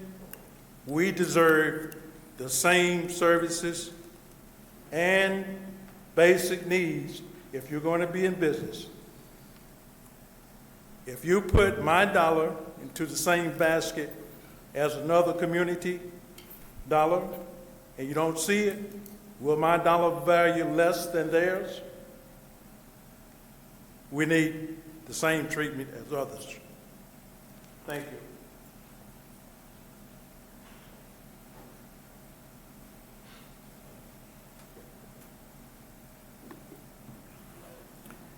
My name is Gail Mazie. Pardon my voice. I'm a Southfield resident. I live on 10 Mile over near Inkster. Apparently my shopping experiences are different than most viewers because I either shop at the Greenfield, the 12 Mile and Evergreen store or over in Farmington Hills on Middlebelt Road. Now, I shopped at Middlebelt this afternoon on my way home because that sort of determines where I go. And I have been to many, many of these hearings, and I've listened to all of the attacks on this Kroger. Now, maybe my standards are low, I don't know. But I do have to say, when I go into the Farmington Hills store, I find I have to remind myself which of the two stores I'm in, merely because their product is arranged differently. I have not noticed a tremendous difference in the upkeep or the cleanliness of those stores. I have noticed that since there's been some change in management here, there has been some improvement. Now, I do have a question about 3 gas stations on one corner. However, I guess my question is, why did we not encourage Kroger to do some sort of partnership with the gas station that's on their side of 12 Mile, back when that was being revamped? I kind of don't understand what some of the discussion is about. We need to have the store. We lost the Greenfield Road store to Oak Park. Now, that's a nicer store because it's a much bigger store. They took over a Kmart location, and they have a gas pad. Now, gas pad is not my biggest draw because I don't drive anywhere anymore. But I'm not quite sure what all you're asking of them. I mean, I don't think they want to go out of business, so I'm assuming they're listening to the complaints and making changes. That's all I have to say.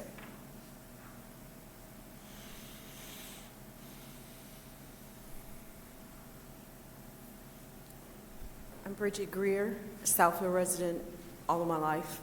I'm excited about Kroger's bringing the gas station.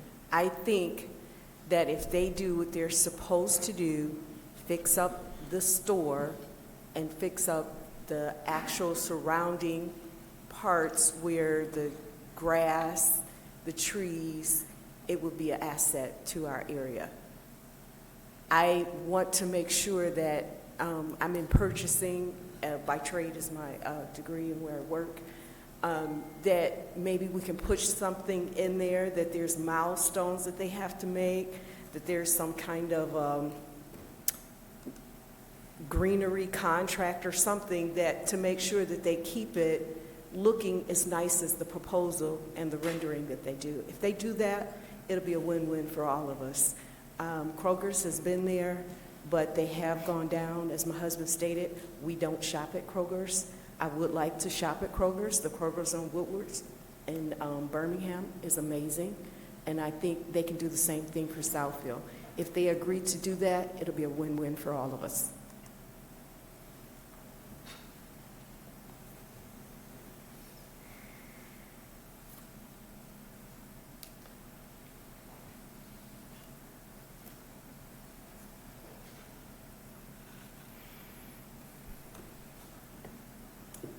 Resident of Southfield. One thing I have to ask is, I have a Kroger's card. I've never used it for gas. I wonder if my point's still there for getting gas at a discount, or do they delete after 1 year? Or are they there permanently? Second thing, I've heard how many times they have walked through the building, but I never heard them say they were going to fix up, clean up the restrooms, which is next to the pharmacy. When me and a couple of their employees were talking, I asked them, I said, how come that restroom has never been cleaned in over 35 years? And it's always dirty. He said, well, we do have a second one in the back for the employees, but what about the residents? You know, I've walked the floors, and if you walked the floors and you didn't see that, then what else did you not see? So I think there's a bunch of things that you didn't see. If I can see that right next to it. I do think it will be a great asset to have the gas station there, because as all the store owners said, it will create more foot traffic. And then as Sam, who said, came up here with the Metro shirt on, I see him at least 2 or 3 times a year, primarily because Kroger's next door. And I can go to Kroger's after I see him. So I do know that it is a draw, but there needs to be some type of change for it. It needs to look a little bit better for some residents of Southfield. And I do go to the one in Oak Park more than I go to the one in Southfield, or even go out to Madison Heights, just because it's not clean. And that does matter. Thank you.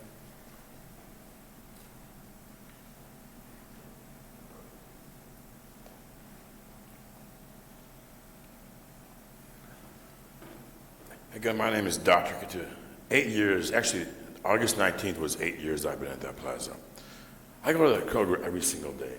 And contrary to the stereotype, I don't go to five-star restaurants every night. I like to make my own food. I go to Kroger, I go to the deli, I get what I need, I walk up and down the aisles, I go back to my clinic, I eat my food in between seeing my patients. So 8 years I've been going to that place. Was it dirty at once? Yeah, it was. It wasn't clean. I used to go in there, I used to look at the floors, and okay, I'd see some dirt on the floors. That was 8 years ago.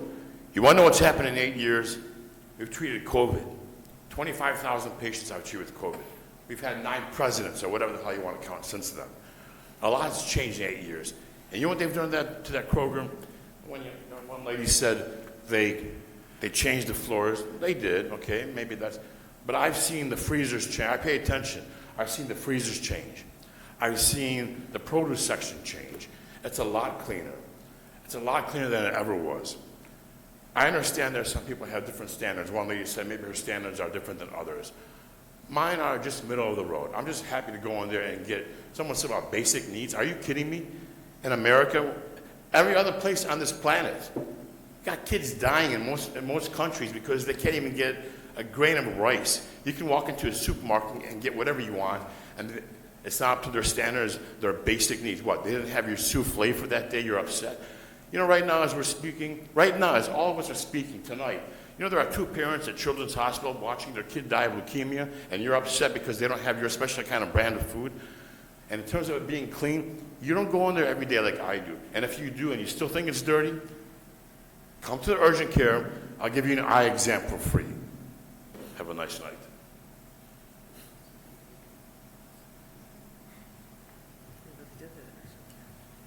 Any other comment?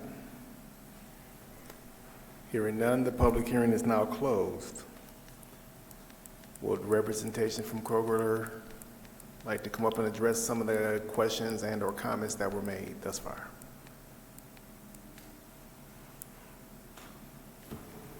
Or if you wanted to go through your presentation. I was just going to address the questions. Again, I am, through the chair, related to fuel only. Kroger Ops is here if you have questions, which there were several that were directed to them.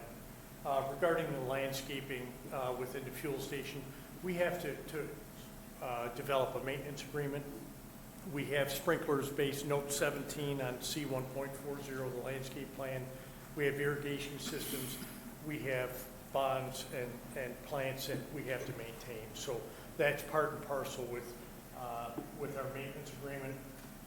The fuel points do expire, just like my miles with the airlines, but they expire at the end of the next month. So you get forewarned that, hey, your next fill up, go ahead and use the points. But as you continue to shop, you continue to accumulate points. So it's just this ongoing bank of fuel points and discounts for you to accumulate.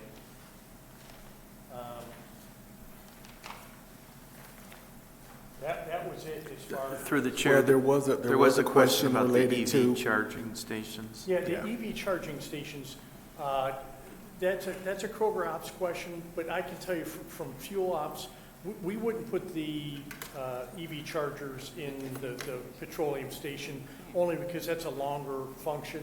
That would be reserved for spaces are on the outskirts, so people can come in, park, plug in, and then grocery shop, they come out, their car's charged. So that's something that Kroger Ops will have to speak to as far as a contract with that and how they provide that.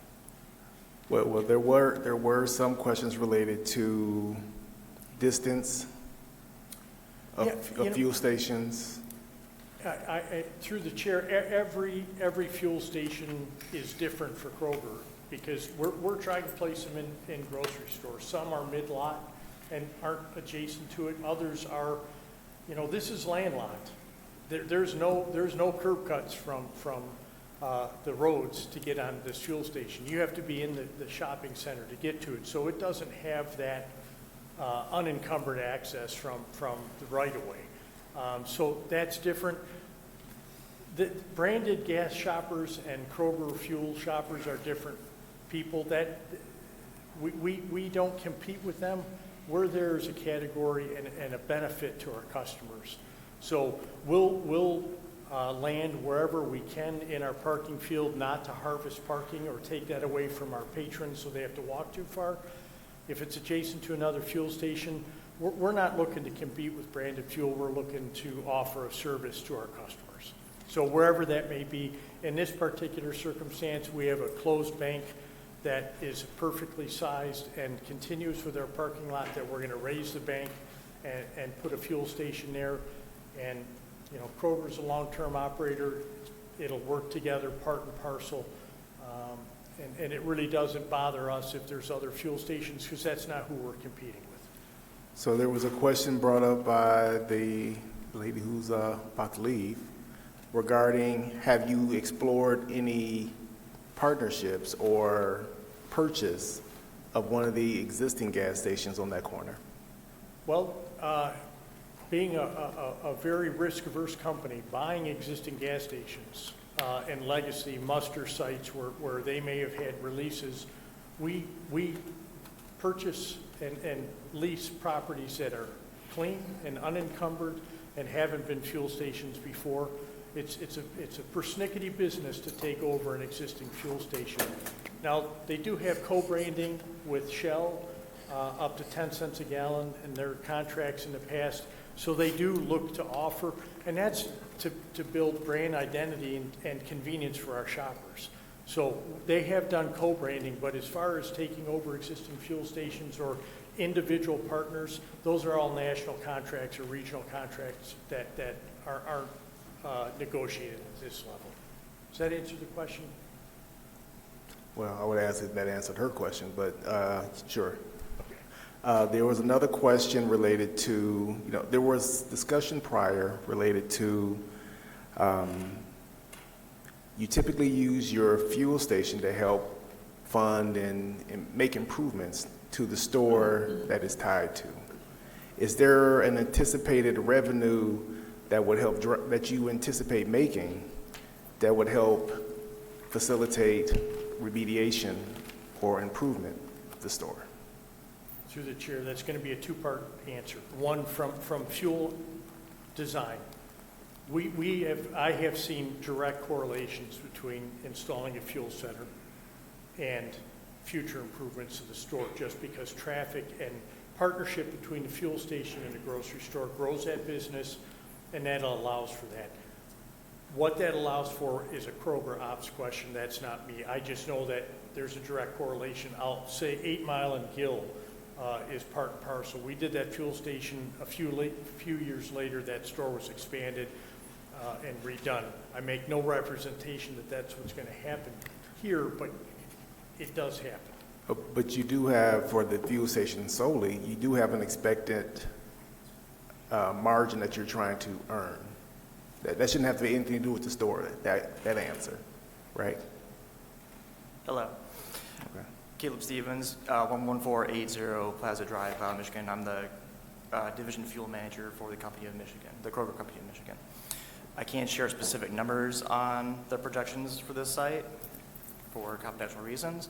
However, to answer the question about where those funds go, yes, we have used the profit from our fuel centers to reinvest into our stores in multiple different ways in terms of price reductions, capital projects, things of that nature. Council, if you don't mind, do you have any questions specifically on the fuel station at this point before we jump into the other questions that were posed? Yes, ma'am. Couple questions. With the store not having appearance of enough employees, you said you're going to have 6 for the fuel station. How do you plan on working on that? Because I've even heard from some of the workers, and I talked with some people today at the store residents. How do you plan on working with that? How do we plan on hiring for it? Well, I know you're going to hire, but what I'm saying is you have insufficient employees in the store. How is that going to work with a gas station? I'm just concerned about that, for one. Yeah.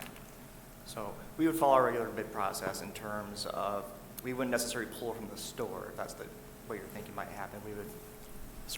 We wouldn't pull from the store necessarily. We would open out to hire external employees and grow. We're continuously hiring every day, so that would be the point of that. And if for some reason we could not staff the fuel center, we would borrow help from inside the store. But again, it's a good job. We are posting those bids very soon. If this project is approved, we'll work on hiring them for all that. And again, we're always continuously hiring for the store. Okay, and also, I don't want to revert to some of the things that happened in the past, but with the gas station coming, will there be a rise in the prices of the products in the store? No. And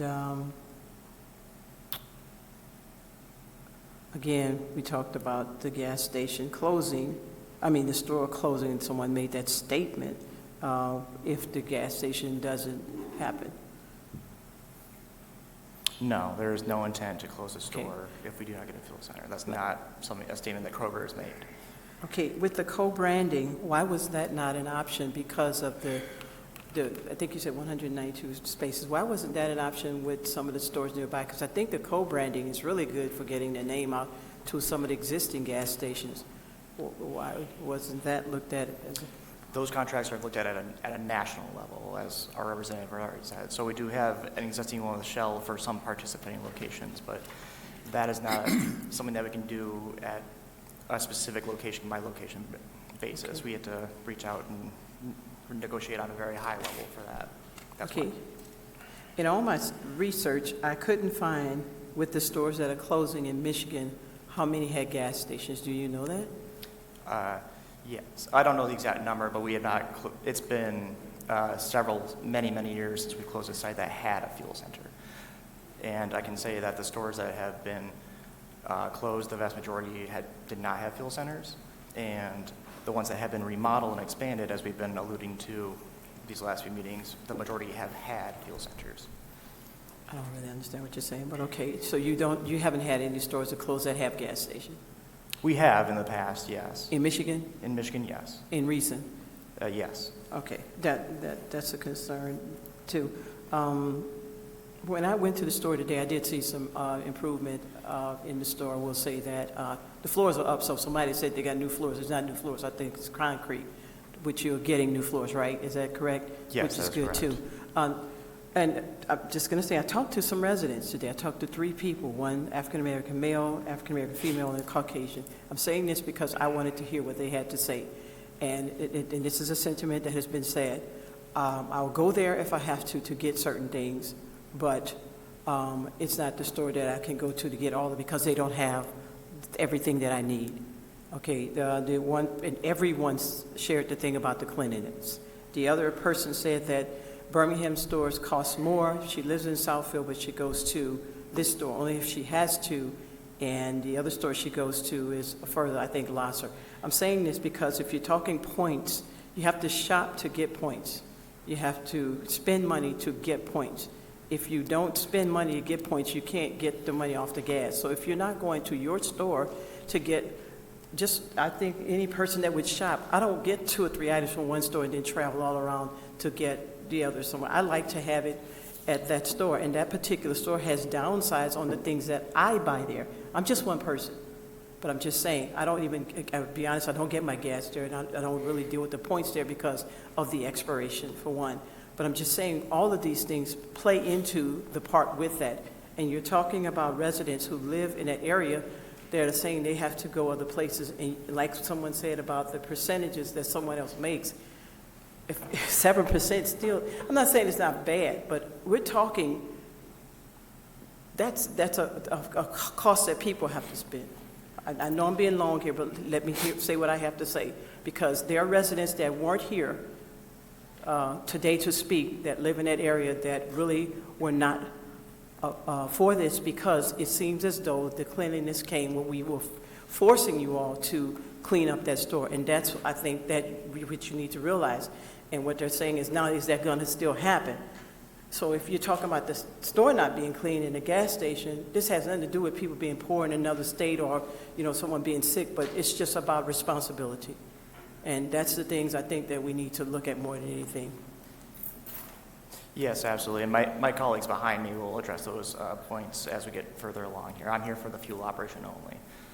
But we will address the what you said about the selection, what you said about the upkeep, and then the general cleanliness, and just sort of day-to-day operations.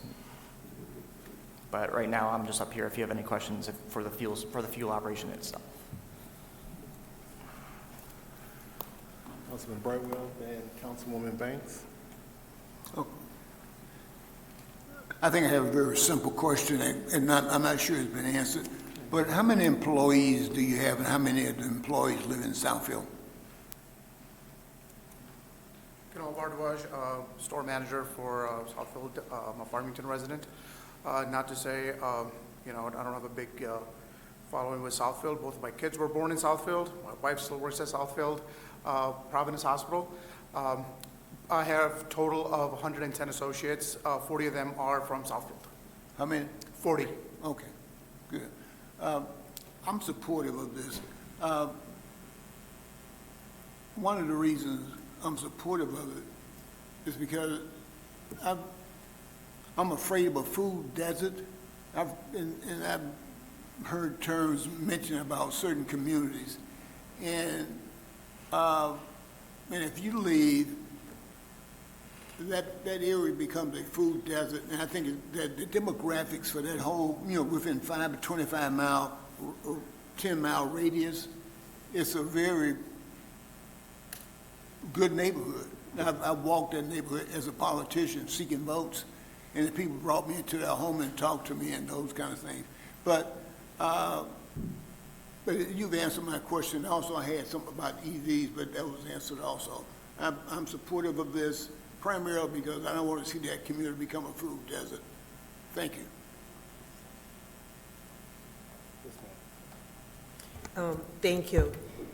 I just want to confirm, I believe it was our last meeting, it was stated that Kroger will be installing an electric charging station in the parking lot, or is that the property manager?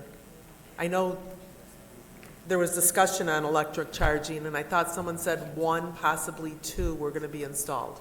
No, not at this time. There's no plans to install EV chargers, but we are open to it, and we have a team within our real estate department that have engaged this opportunity to our EV vendors, and ultimately it is up to our EV vendors to, obviously, if they want to be a part of it or not, but I would say for Kroger, yes, you have our support. We want EVs here, but it's the EV companies will be the ones to decide if they want to come in or not. Are there any EV charging stations on that property right now? Not to my knowledge, no. Does anyone else remember the discussion where they said they were going to? I asked the question. Yeah, the question was asked, and we were told there was going to be an EV charging station, 1 or 2 installed. My name is Ron Hall. I'm the property manager for the property. I live in Commerce, Michigan. Been with the Beano Company for 3 years. We had discussion with an EV charging company, and there are several different grants that are out there that help support it because it's a tremendous cost. In recent discussion with Kroger, they have an EV charging company that they work with, and we pinpointed a location kind of opposite the old CVS, but directly in front of Kroger as a location that would work. But we haven't been in active discussion with Kroger about the EV charging stations.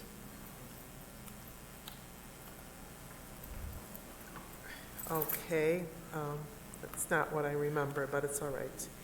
Also, to the residents that are here, at one of our meetings, and I believe it was the manager of the Kroger store, stated that if there's something that you need that they don't have at the store, if you see the manager, they will do their best to get it. Is that correct? So that is correct. So I don't have that big of a footprint in that building to carry every single need that everybody needs. We have our customer service desk. There's 4 parts of management, members of management that are there on any given day. So anybody can approach us, let us know if this is a particular item that you need. We're more than happy to get those items for you. Thank you. And to you, the store manager, First of all, I'd like to say thank you. I appreciate your questions and responses last week. I'm not sure what Kroger's motto is, but cleanliness, cleanliness, cleanliness. You've heard that over and over and over. You, as the manager, you're responsible for that store. And within the last 2 weeks, I have visited the Farmington Hills Kroger, Bloomfield Hills Kroger, Birmingham Kroger, Oak Park Kroger.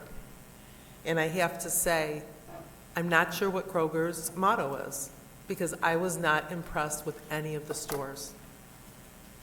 They were not clean. Many people here have talked about the Birmingham store. I walked in and I walked out. Produce department, it was terrible. So we just have to, as the manager of the store, make sure the produce is rotated, and we just want quality in that store. You know, it's not going to be a Market Fresh, it's not going to be a Nino's, but it can be a clean store with good food, so people are comfortable shopping there.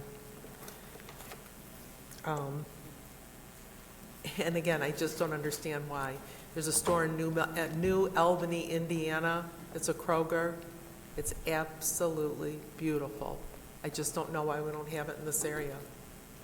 And this area is also the other stores that I mentioned, so thank you.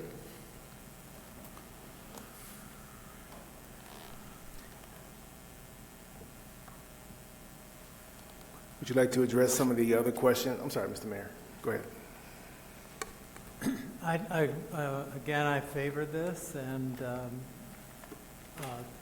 I have family members who swear by gas points. I don't particularly care about it one way or another, but I do believe it'll bring more traffic to the center. And the center is suffered due to numerous vacancies, the CVS, the bank, the eyeglass store, the bagel, the tattoo. There's another space that's vacant. Again, I'm concerned about the viability of maintaining that center as a convenient place for people in the surrounding area to be able to go to. And so I think it's important, given the millions of dollars actually Kroger has put into the store. I mean, I've seen it. The display cases, again, I don't know what the price tag was for that was, but it made a world of difference in how the store looks. And prior to this discussion, the manager may remember what the dairy cases were like with black spots. I think it was chipped enamel. I'm not sure what it was, but that's a significant investment in that property. And that's what we all asked for. We asked for an investment in the property. So I believe in good faith. We asked, you delivered. You still have challenges. If there's more traffic there, I know that the landlord certainly could provide more space to grow the store. I don't want to lose Kroger from Southfield. And I understand that this is the business model, just as having drugstores within the supermarket, along with cash machines or even banks. It's sort of a cutthroat world in the grocery business. And I don't want to see this store crippled. So I urge the council to support this.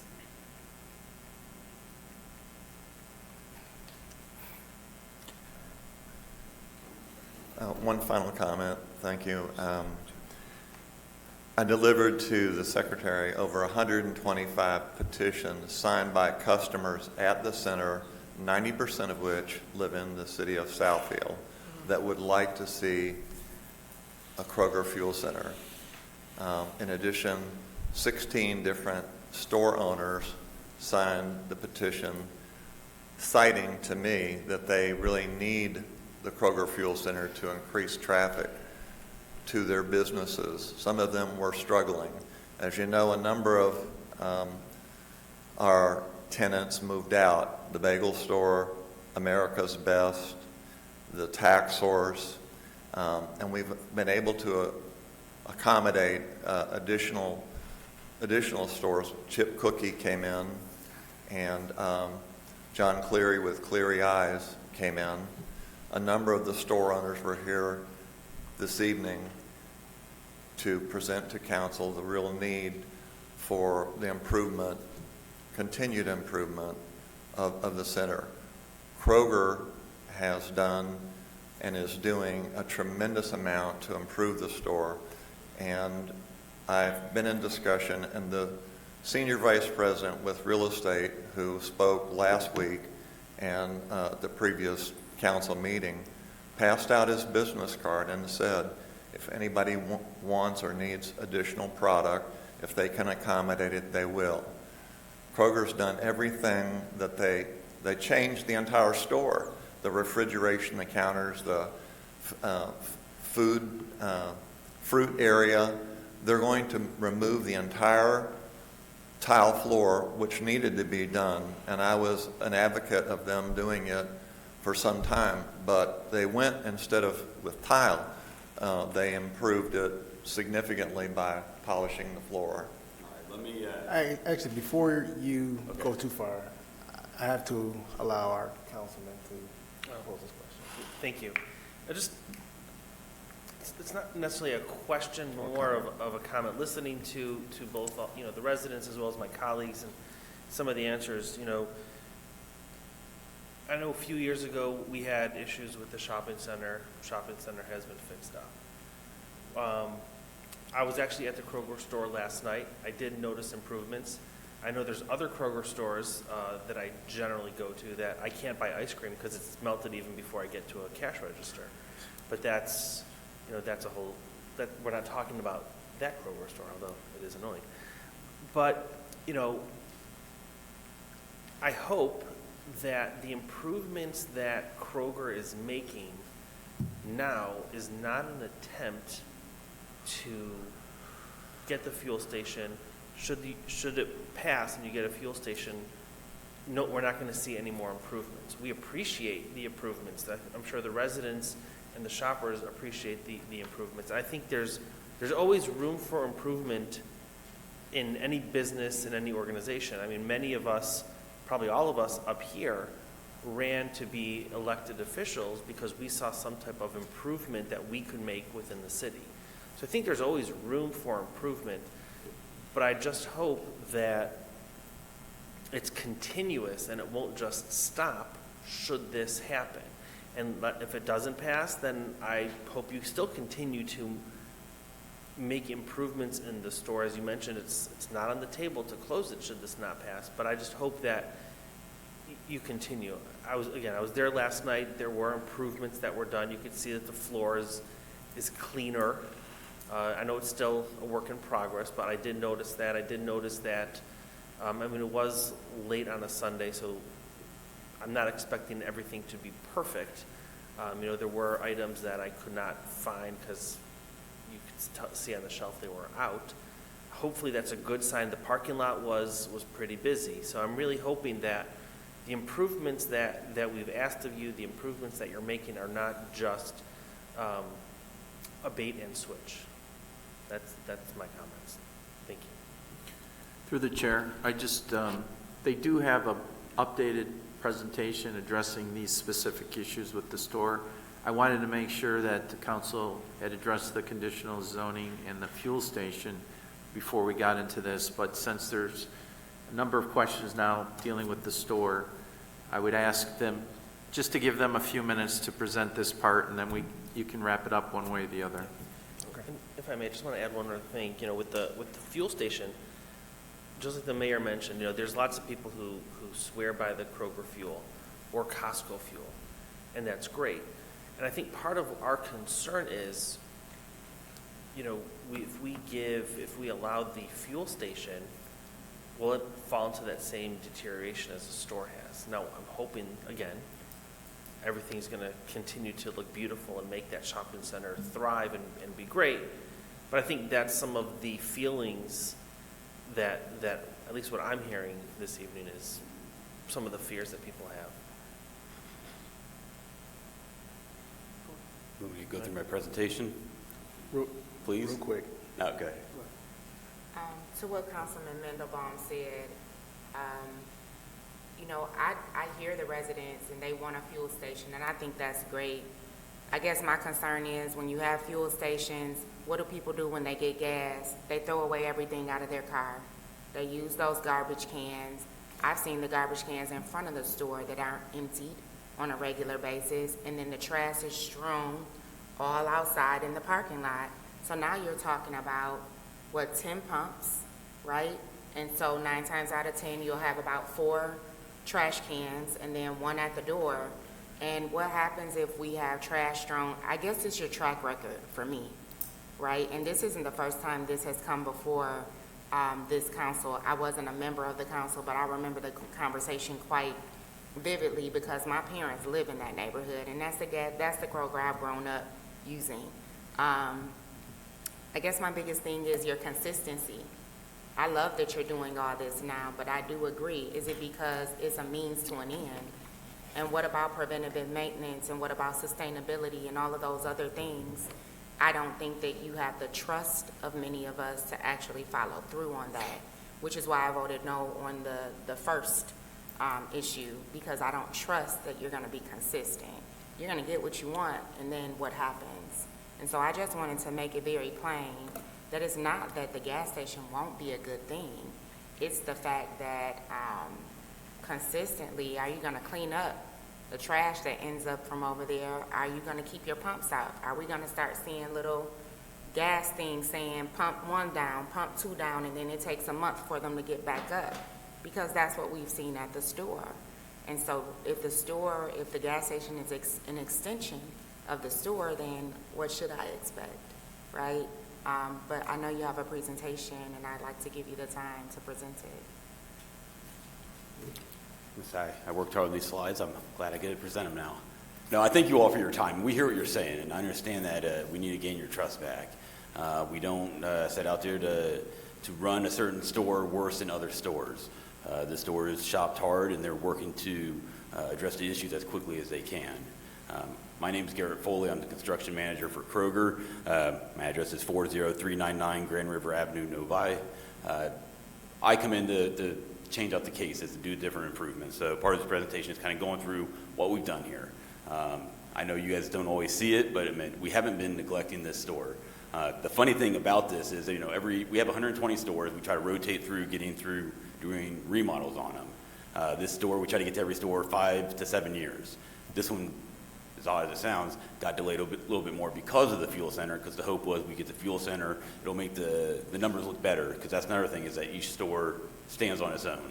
So it needs to justify that it's going to be, worth investing in, have a return on investment. It is, we are a for-profit company. This store, it does make a profit. We're not saying that if we don't get the fuel center, we're going to close this thing down. But part of what I do is help improve the stores and keep it going, so that in the future, we're not having that discussion on this store is no longer making money. That's why we want to continue to invest in it and keep it being profitable.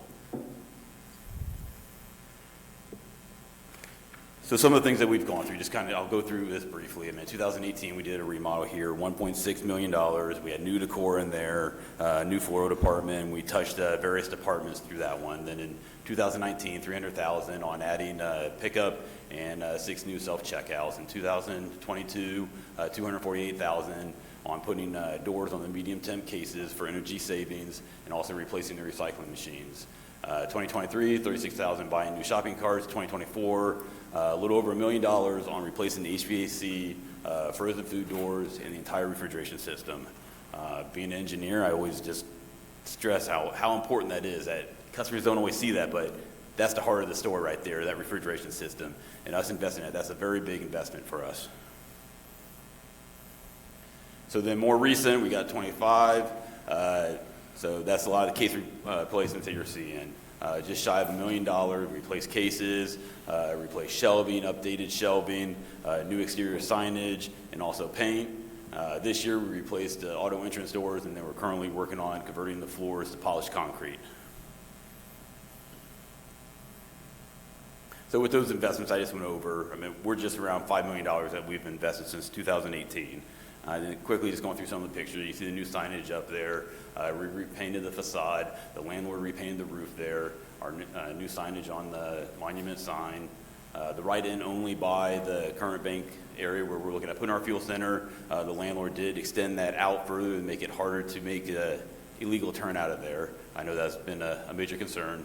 Landlord also sealed the lot and striped it.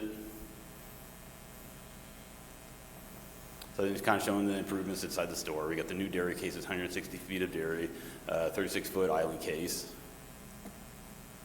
new snack shelving, cars, new beer cases.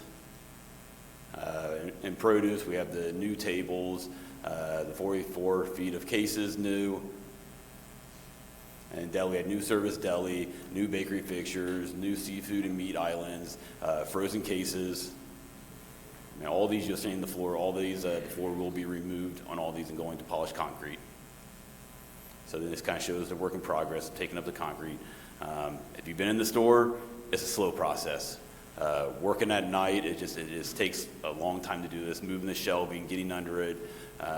Slowly but surely, we're going to get there. We're right now tracking mid-October to have the floors completed. So again, kind of progress here, and then the shine that we're getting towards.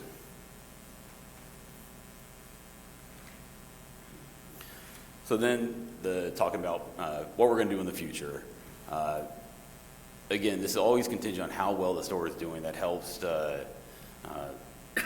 helps the financial backing of doing these improvements to show that we're going to continue to help the store thrive. It's not that big of a store, just shy of 52,000 square feet. To make major improvements, we'd have to look at some kind of expansion. That'd be working with the landlord on if there is any way to expand. Looking at this store, things that we would want to improve is expanding pickup to keep that business thriving, reworking the checkout areas to help with customer flow up there, moving the recycling center up front. It's just going to be more convenient for the customer, and also you don't have trash being taken through the store, creating a mess as they make it back to that recycling room. Then if we are able to have more sales force space, we'd like to have more grocery shelving. We like to expand on the frozen food. And another item that would be nice is if we could get expand the pharmacy and also have a walk-up window to it. We had talked on or spoke on the electric vehicle charging spaces. I apologize if it is misunderstood. Kroger ourselves do not do electrical charging, so we have to reach out to national vendors and get them to approve the site on if they'd want to invest in going in that location. Once we get that sign off, then we'd have to work with the city of Southfield to make sure that we have approval on the location that we would like to place those at. And then part of this going through, I know there's discussion about the local neighborhood association. Our real estate department did reach out to all the associations to get feedback on what we plan to do here or what we would like to do here. And then with that, I'm going to turn it over to Cam Barrett to speak on our charity. Good evening, Council. I'm Cam Barrett, Head of Communications and Public Affairs for the Kroger Company of Michigan. So I think regardless a fuel center or not a fuel center, the one thing that Kroger is committed to is we not only want to try and take care of customers inside the four walls of our store, but even more importantly, we want to try and take care of them outside the four walls of our store. So our philanthropic guiding light is our Zero Hunger, Zero Waste Foundation. So in 2017, we launched this foundation with exactly how it sounds in the name. How do we help reduce hunger in the neighborhoods that we serve? And also, how are we a good partner to the earth? So, a ton of stats and statistics on here from an enterprise level. In 2017, when we launched this, our goal was to try and do 3 billion meals by 2023. We hit that well ahead of time. So how do we get there? Let's look at Michigan specific. So we do this by working with Feeding America food agency partners throughout the state of Michigan. There's 6 here in the state that then have agency partners that help get food out to local pantries, just like here in Southfield. So here's a list of some of the pantries that we work with currently in Southfield, either directly or indirectly through our partnership with Forgotten Harvest and Gleaners Community Food Bank.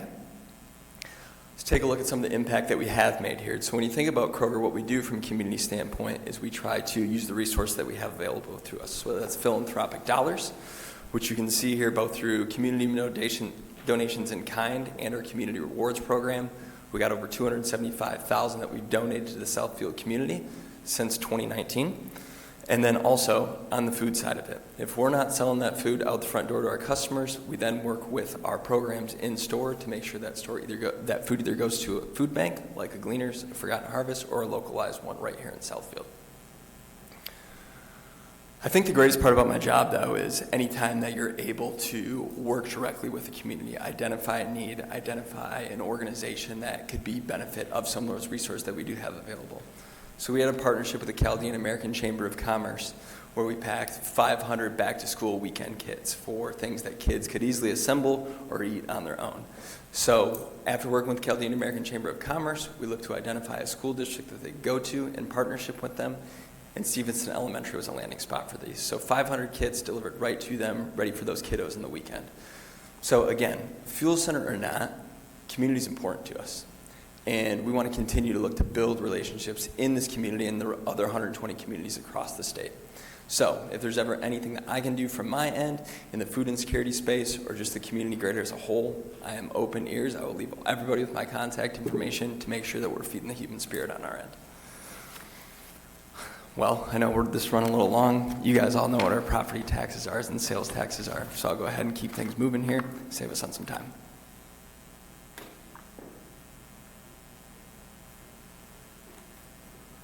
So some of the merchandising that was brought up to us as a concern, due to the size of the store, but we are focusing on making sure that we are expanding on any little thing that we can to get our customers exactly what they're looking for.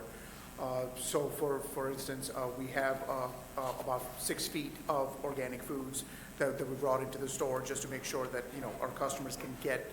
You might not be able to get 10 varieties of something, but we are going to make sure that you can get at least 5 or 6 varieties of each little thing. We have upgraded our selections to kosher foods because a lot of our customers are asking for kosher foods. So you will be able to get some of those in our stores. I know wine selection was one of the things that we talked about, wine and champagne selection. So we have upgraded to a few of the wine selections that are available in our stores to address all of those. Also in our delis, we are looking to partnership with Boar's Head to bring more exclusive items into the building. Can you go back a slide for me, please? So first of all, I wanna say thank you for acknowledging my email, because on the 14th of July, whatever that study session was, the gentleman that came asked, what specific things is your community asking for? So I went on a field trip. I went to the store, and I did my own little random survey at asking people, and I sent pictures. So, we talk about cleanliness of the floor. I'm not eating off your floor, so I really don't care. But I did bring up food quality, and you cut and pasted many of the bullets. The only challenge that I'm having is that you've heard several people that live here say that they're supportive of the gas station. I got 2 EVs, so I don't really care about your gas station too much. That's just me. I do have some gas cars, but 2 EVs on a daily basis. You got gas stations in close proximity. So for me, I look at what's the need, what's the saturation in the area. More importantly, even though I'm an EV driver, people that voted for me say, we voted for you to represent us. And so what we heard at the podium was, hey, we want the gas station. I've heard that more than I thought I would, to be honest with you. So, I'm listening to our constituents.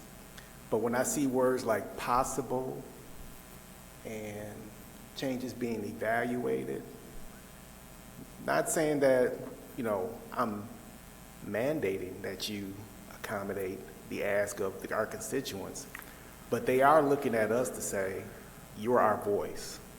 we have displeasure in these following areas. I guess I thought I would have heard more of a, this is what we're going to do, this is what we must do, versus we will evaluate if possible. So I apologize, I can clear that up for you real quick. So as we're talking about possibilities, there's only one possibility in there. The rest of every single thing that's on there has actually already been implemented in the store. So as we're talking about, so the boar's head is the only other thing, that's the only possibility. But apart from that, all the other items, you will be able to go there right now and you'll be able to find all of those there. So, you know, when I was intentional, I know what our constituency makeup is. So that's why I asked for things like kosher offerings, more organics, better quality foods. So are you saying that, because I went to the store before I came here, because I wanted to be as fair as possible. I'm frequently at that store. You can pull up my card number. You'll see, you know, you can see I'm Kroger right here, just saying. But I just want to make sure that the questions that were posed are answered. And your response on how you plan on, I'm not saying you have to do it tomorrow, but you know, it would be good, as I mentioned before, a roadmap. You know, another constituent mentioned milestones. Again, I can just vote on the gas station. That's easy. But to me, I'm not saying that one has to happen with the other, but as you heard from many folks that came to the podium, they would like to hear the intent and the commitment, the partnership, the collaboration to continued improvement of the store. So, I mean, it's our motto to make sure that we keep improving every single day. Not everything can happen overnight, but we are working towards it. And like I said, I mean, you know, if you want to move forward, you know, you look through the front window, you don't look through the back door or your back mirror. I'm working towards whatever I can do to help the community out. I mean, you know, when I go to that store, that's my store. You know, the people that shop there, those are the customers that I have to answer to personally on daily basis on what I'm delivering to those customers. And it can relate to, you know, a family with 4 people or to a single elderly lady that comes in or gentleman that comes in and shops with us. So it's our personal commitment to make sure that we give you a better standing store on a daily basis. And that's what we're striving towards, to make sure that we give that to you.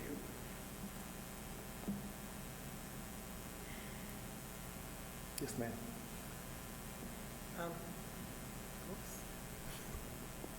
First of all, I want to say thank you for the presentation, the updated presentation on the Kroger store. And also, I like your Zero Hunger program and charity partnership program, so thank you. And I do believe in my heart that you are going to try really hard to continue to upgrade that store. But to our city planner, one of my colleagues mentioned the word trust. And I asked earlier about the EV charging stations, and then I saw it in the presentation. Because this is a special land use request, under conditions, can we add that EV charging stations be considered at the center, not specifically at the fuel station, and that this shall be subject to review, administrative review by the planning department or city planner? Can that be added? Yes, I think that's a fair condition, because in other gas stations that have been approved, that has been one of the conditions about EV charging stations and/or the infrastructure to put in the EV charging stations. So I know they said they're working with a national partner, but I think you can make that as a condition of approval, and that would be administratively approved by the planning department should they get to that point. So I think that's consistent with the way council has approved other gas stations, and not tying it specifically to within the footprint of the fuel center, but as part of the entire development, gives them more flexibility on the location. And like my colleague said, I know my next vehicle is probably going to be an EV vehicle, so I'm starting to look around to see, okay, where are the charging stations? I mean, so I think it's something that, for the benefit of the entire community, we need to consider at this location. So how can we get this added? Or Well, if council is moving forward at some point, we can add that as a condition of approval, And I also wanted to point out, if this does move forward, that it's also subject to required waivers by the Zoning Board of Appeals for the air pump setback and minimum floor area. So we can make sure that that is a condition if council is moving forward. I mean, are there any objections by my colleagues? Thank you. Council, any more questions or comments? Kroger, any final comments or commitments? Okay.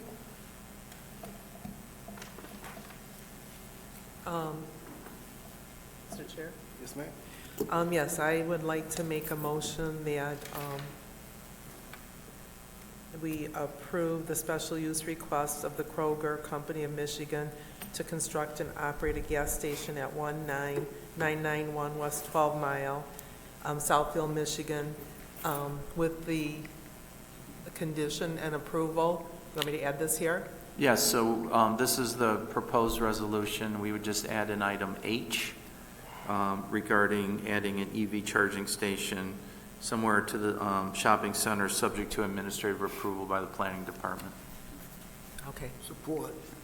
It's been properly moved by Councilwoman Banks, supported by Councilman Brightwell. Mr. Clerk, please do a roll call vote. Roll call vote. Councilwoman Banks. Yes. Councilwoman Bland. No.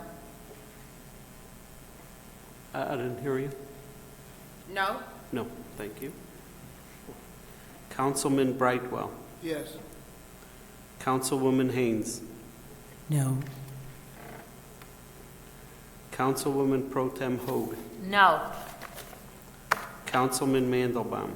Yes. Council President Hicks.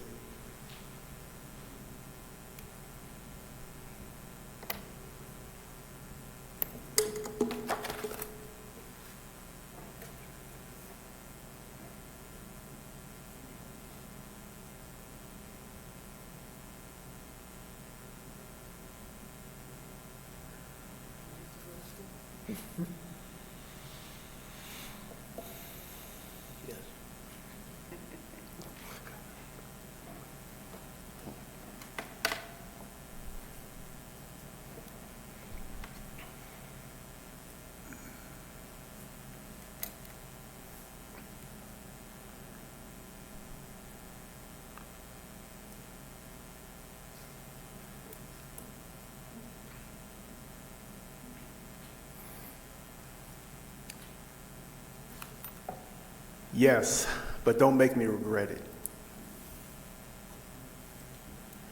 Sir, the yeas have it, 4 yeas, 3 nays. Motion passes. Through the chair, may I ask Kroger corporate a question? How many other communities have you had a dialogue like this with?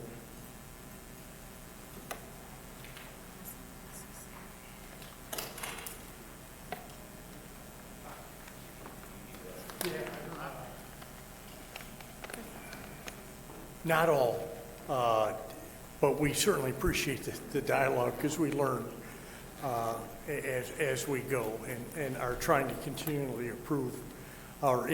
But sometimes it happens in pre-application meetings where, you know, this is our idea, this is what we'd like to do, and is there anything that is of grave concern? And then we try and mitigate that through the design. If it's design issues, as far as store ops, Okay. This has been tough. Thank you. The reason I asked the question is I wanted, and it should be very patently clear, that this community cares a lot about this store. They want it to succeed. They want it to be clean. They want it, and they want you to live up to the promises that you've made. Thank you. Thank you. Yes, ma'am. Yes, ma'am. Thank you, Mr. President. Wasn't gonna really speak because I think we all have talked about it a lot, but to the local representatives of the store, I don't see, oh, the manager is still here.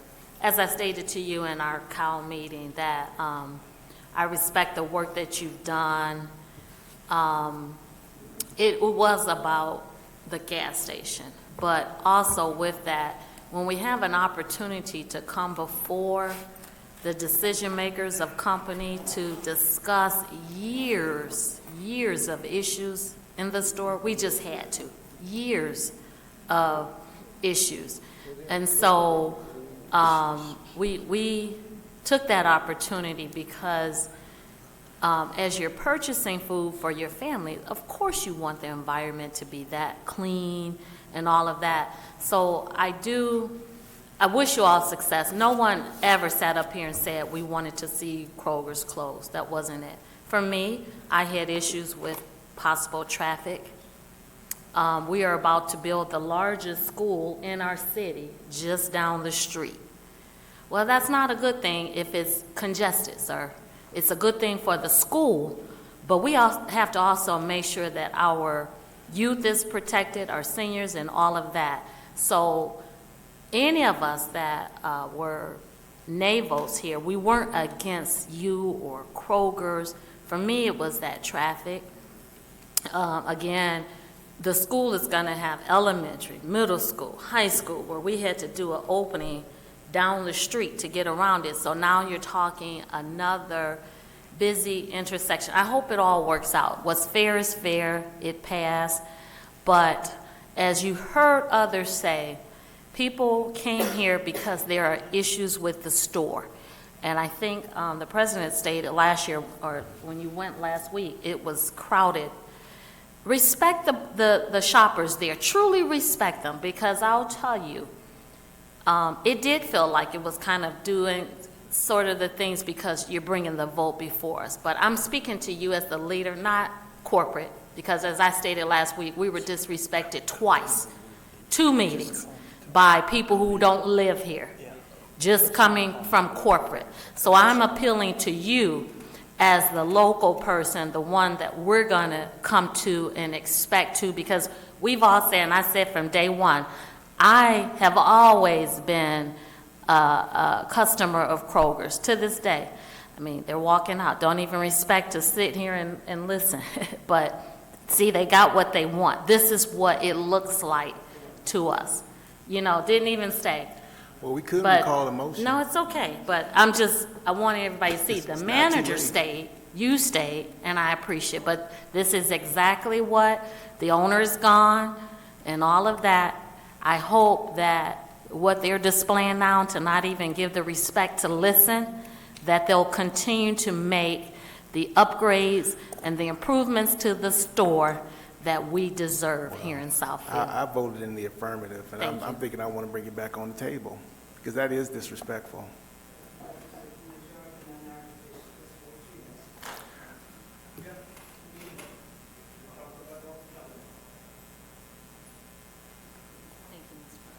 Mr. President, I don't want to add anything other than the fact that I share her sentiments and I agree totally with her.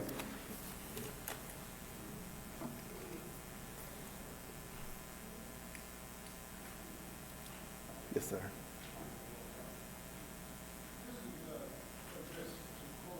You guys are in. They left.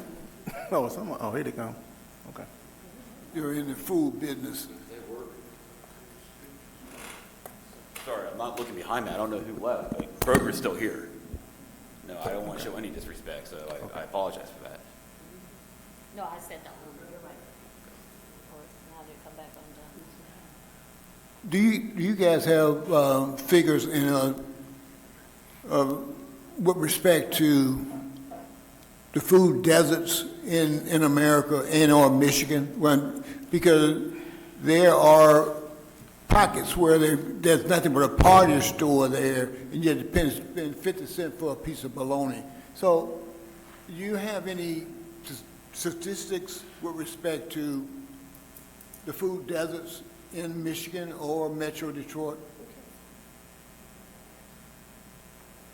We have a internal research team who has data on that, but I can tell you, none of us here don't know or don't have any knowledge of that. But we do have an internal team that tracks that. So yes. Right. So do you have anything you can share with our Yeah. planner? Oh yeah, of course, with of this course. group? Yeah, I can have his email. Okay, well, so, share it with our yeah. planner, and I would like to see that. Yeah, when give me a we get it. few days to work on it, but yeah, I can get something to you. Okay, because it's real. I've been Yeah, hearing no. about it nationwide with respect to, you know, the only thing you have there, that's why kids they don't eat appropriately, because, you know, you don't have no full-scale store there to sell those kind of products, so.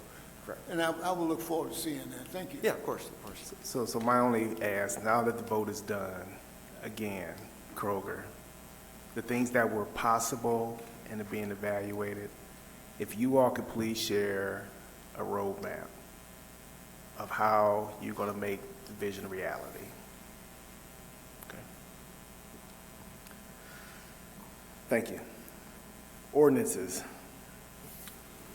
Chair will entertain a motion to enact ordinance number 1843. I'd like to make a motion, we enact ordinance number 1843. Support. It's been properly moved by Councilman Mandelbaum, supported by Councilwoman Haynes. All in favor? Aye. Any opposed? Motion carried. I move that we enact ordinance number 1844. Support. It's been properly moved by Councilman Mandelbaum, supported by Councilwoman Haynes. All in favor? Go watermelon 599, delicious.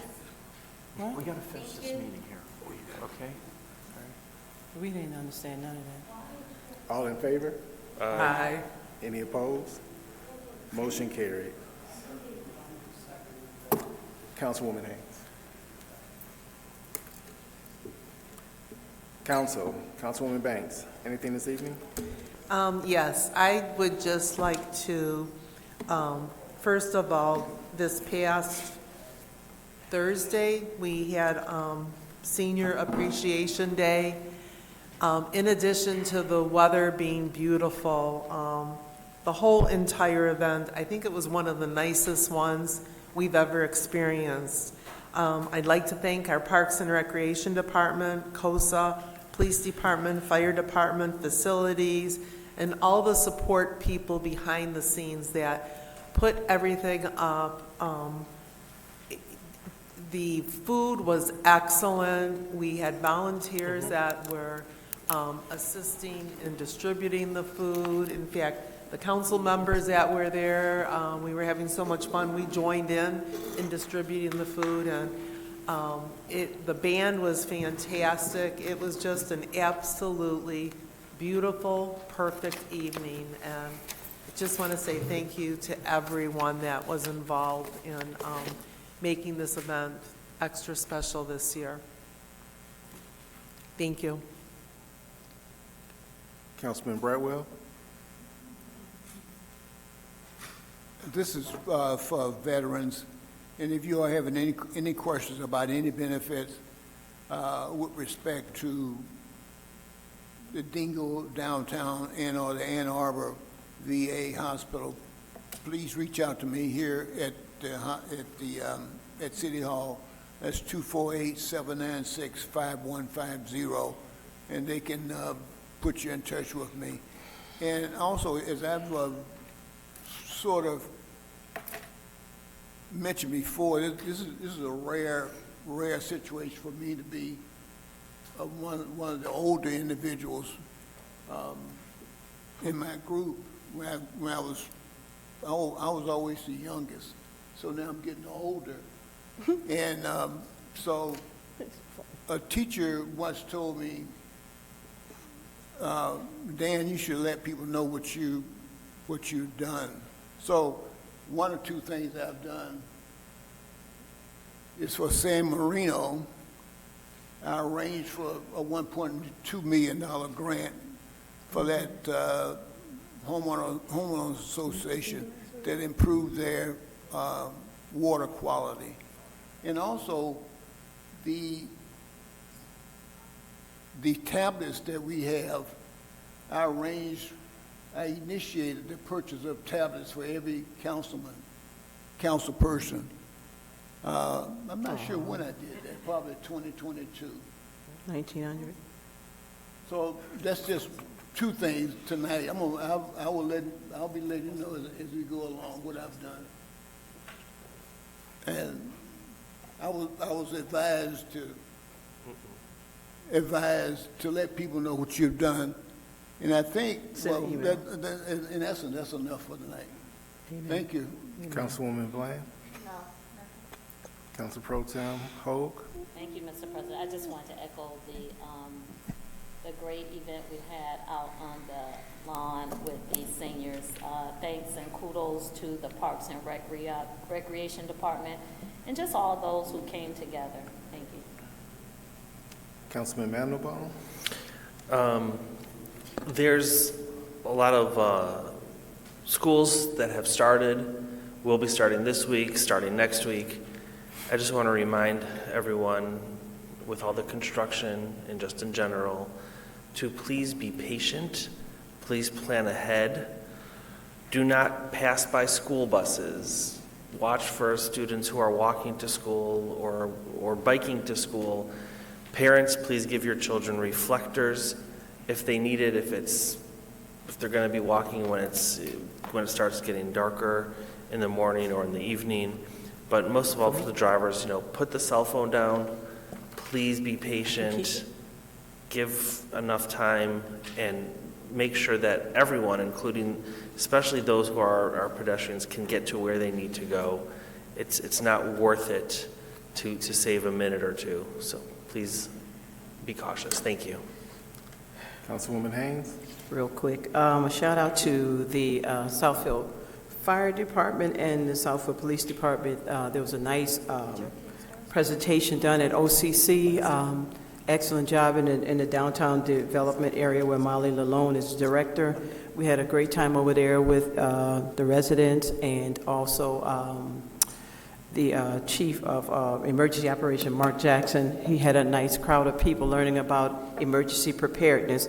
Just one of the things, great things that our city does. And I had the opportunity to, I don't know how to say the name of the truck, get in the truck and just see the entire skyline of Southfield. It was so amazing, Molly and I. And I have much respect for the fire department and what they do.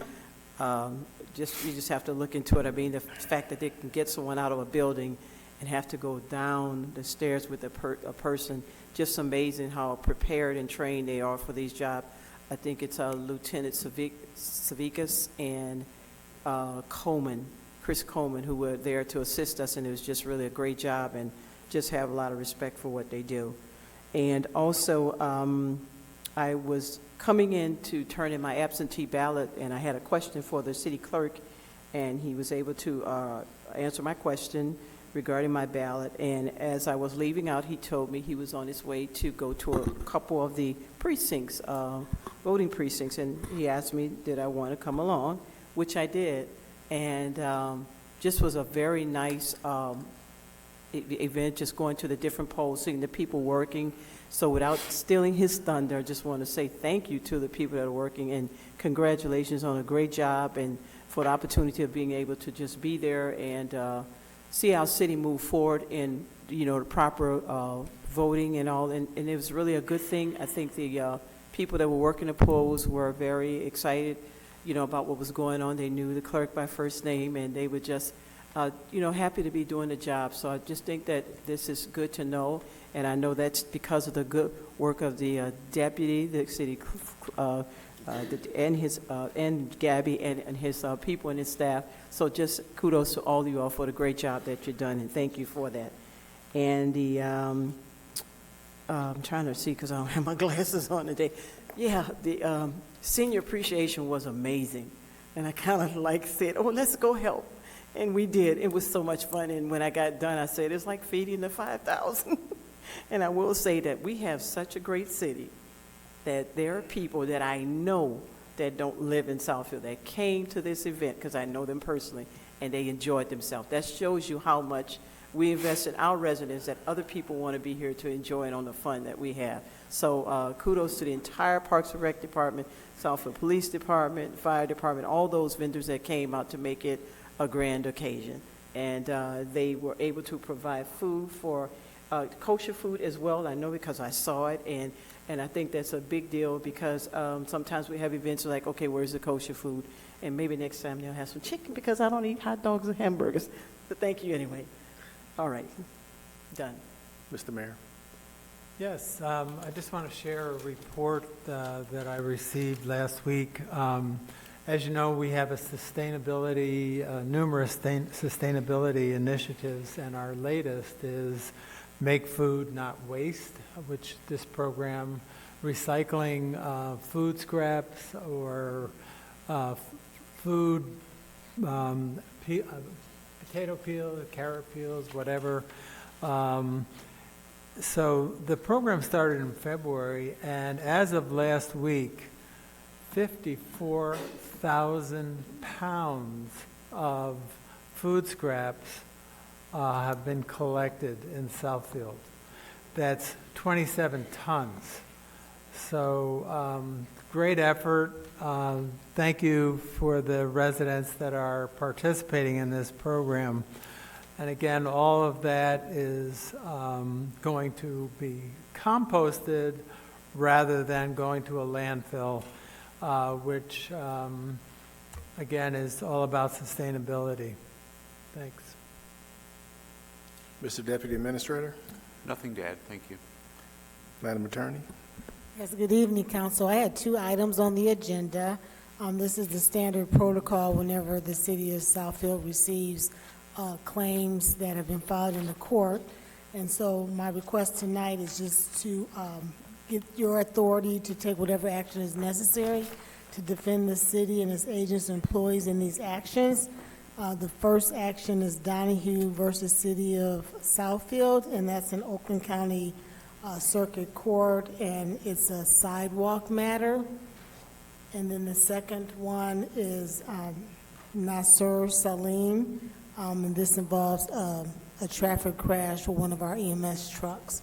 So again, my request is that the council provide me with the authority to take whatever action is necessary to defend the city, its agents and employees in these above causes of action. Mr. President, Yes, ma'am. I move that we approve that the city attorney does all things necessary to defend the city in the matters of Crystal Donahue versus the City of Southfield, Nasir Salim versus City of Southfield, both in Oakland County Circuit Court. Support. It's been properly moved by Council President Pro Tem Hogue, supported by Councilwoman Bland. Any comment or question?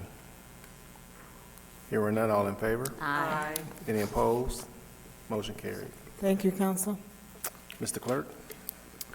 Yes, good evening. I'd like to take this opportunity in front of the residents and a televised audience in front of council to express gratitude and thank the entire staff and personnel of the City Clerk's Department for running a very smooth and efficient election, primary election.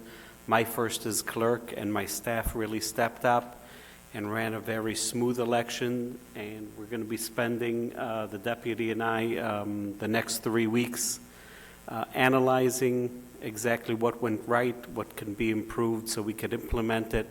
The next election by us and our department starts in 3 weeks. Ballots should arrive in about 3. They need to go out in the mail in about 4, and then we're off to the races. So we're expecting a big election, and I'm going to rely on my staff again, and I truly appreciate them. Thank you very much. Mr. Treasurer? Good evening, everyone. I'd like to let everyone know, our viewing audience, that our tax deadline is coming up. It's rapidly approaching. August 31st is the deadline to pay your summer taxes without any interest or penalties. And we have many methods of payment, many methods that you can make your payment to the city. First of all, we actually are offering our online payments through Point and Pay now, and we were able to reduce the fee for credit cards. If someone wants to pay with a credit card through the online system. It used to be 2.6%. We have reduced it down to 2.3% now for all our residents. We offer the lowest rate in the state of Michigan, practically between any municipality out there. So we try to keep it competitive and offer that convenience for our residents. In addition, you can also pay with an e-check, which you don't have to have that 2.3% fee, or you pay through your own bank online payment system. We also, of course, offer the in-person payments. Our cashier window is open from 8 a.m. till 5 p.m., Monday through Friday. And we also have a 24-hour drop box at the front of City Hall where payments can go in. And as long as you make your payment by the deadline date, as long as it's there by midnight or by, as soon as we come in the following morning, we'll record it as paid on time. And also, we also offer now a couple of initiatives that we're trying to help accommodate our residents in different ways. For our seniors, veterans, and disabled individuals, we offer a deferment program in which, as long as the household income is below $40,000 a year, you can apply to get a deferment, which means that you won't have to pay any interest or penalties, and you can make that payment all the way through our tax. We close our payment window at the end of February. By March 1st, we turn over any unpaid balances to Oakland County. We actually work together with Oakland County in which they'll extend that deadline through April even, so that it'll allow our residents to be able to make those payments. You can make partial payments, whatever is convenient for you. And I'm working with our legislators to hopefully be able to raise that income limit of a household income, $40,000. We're trying to raise it to $60,000. And unfortunately, we're dealing with bureaucracy in Lansing, but we're trying to navigate that system and get it done.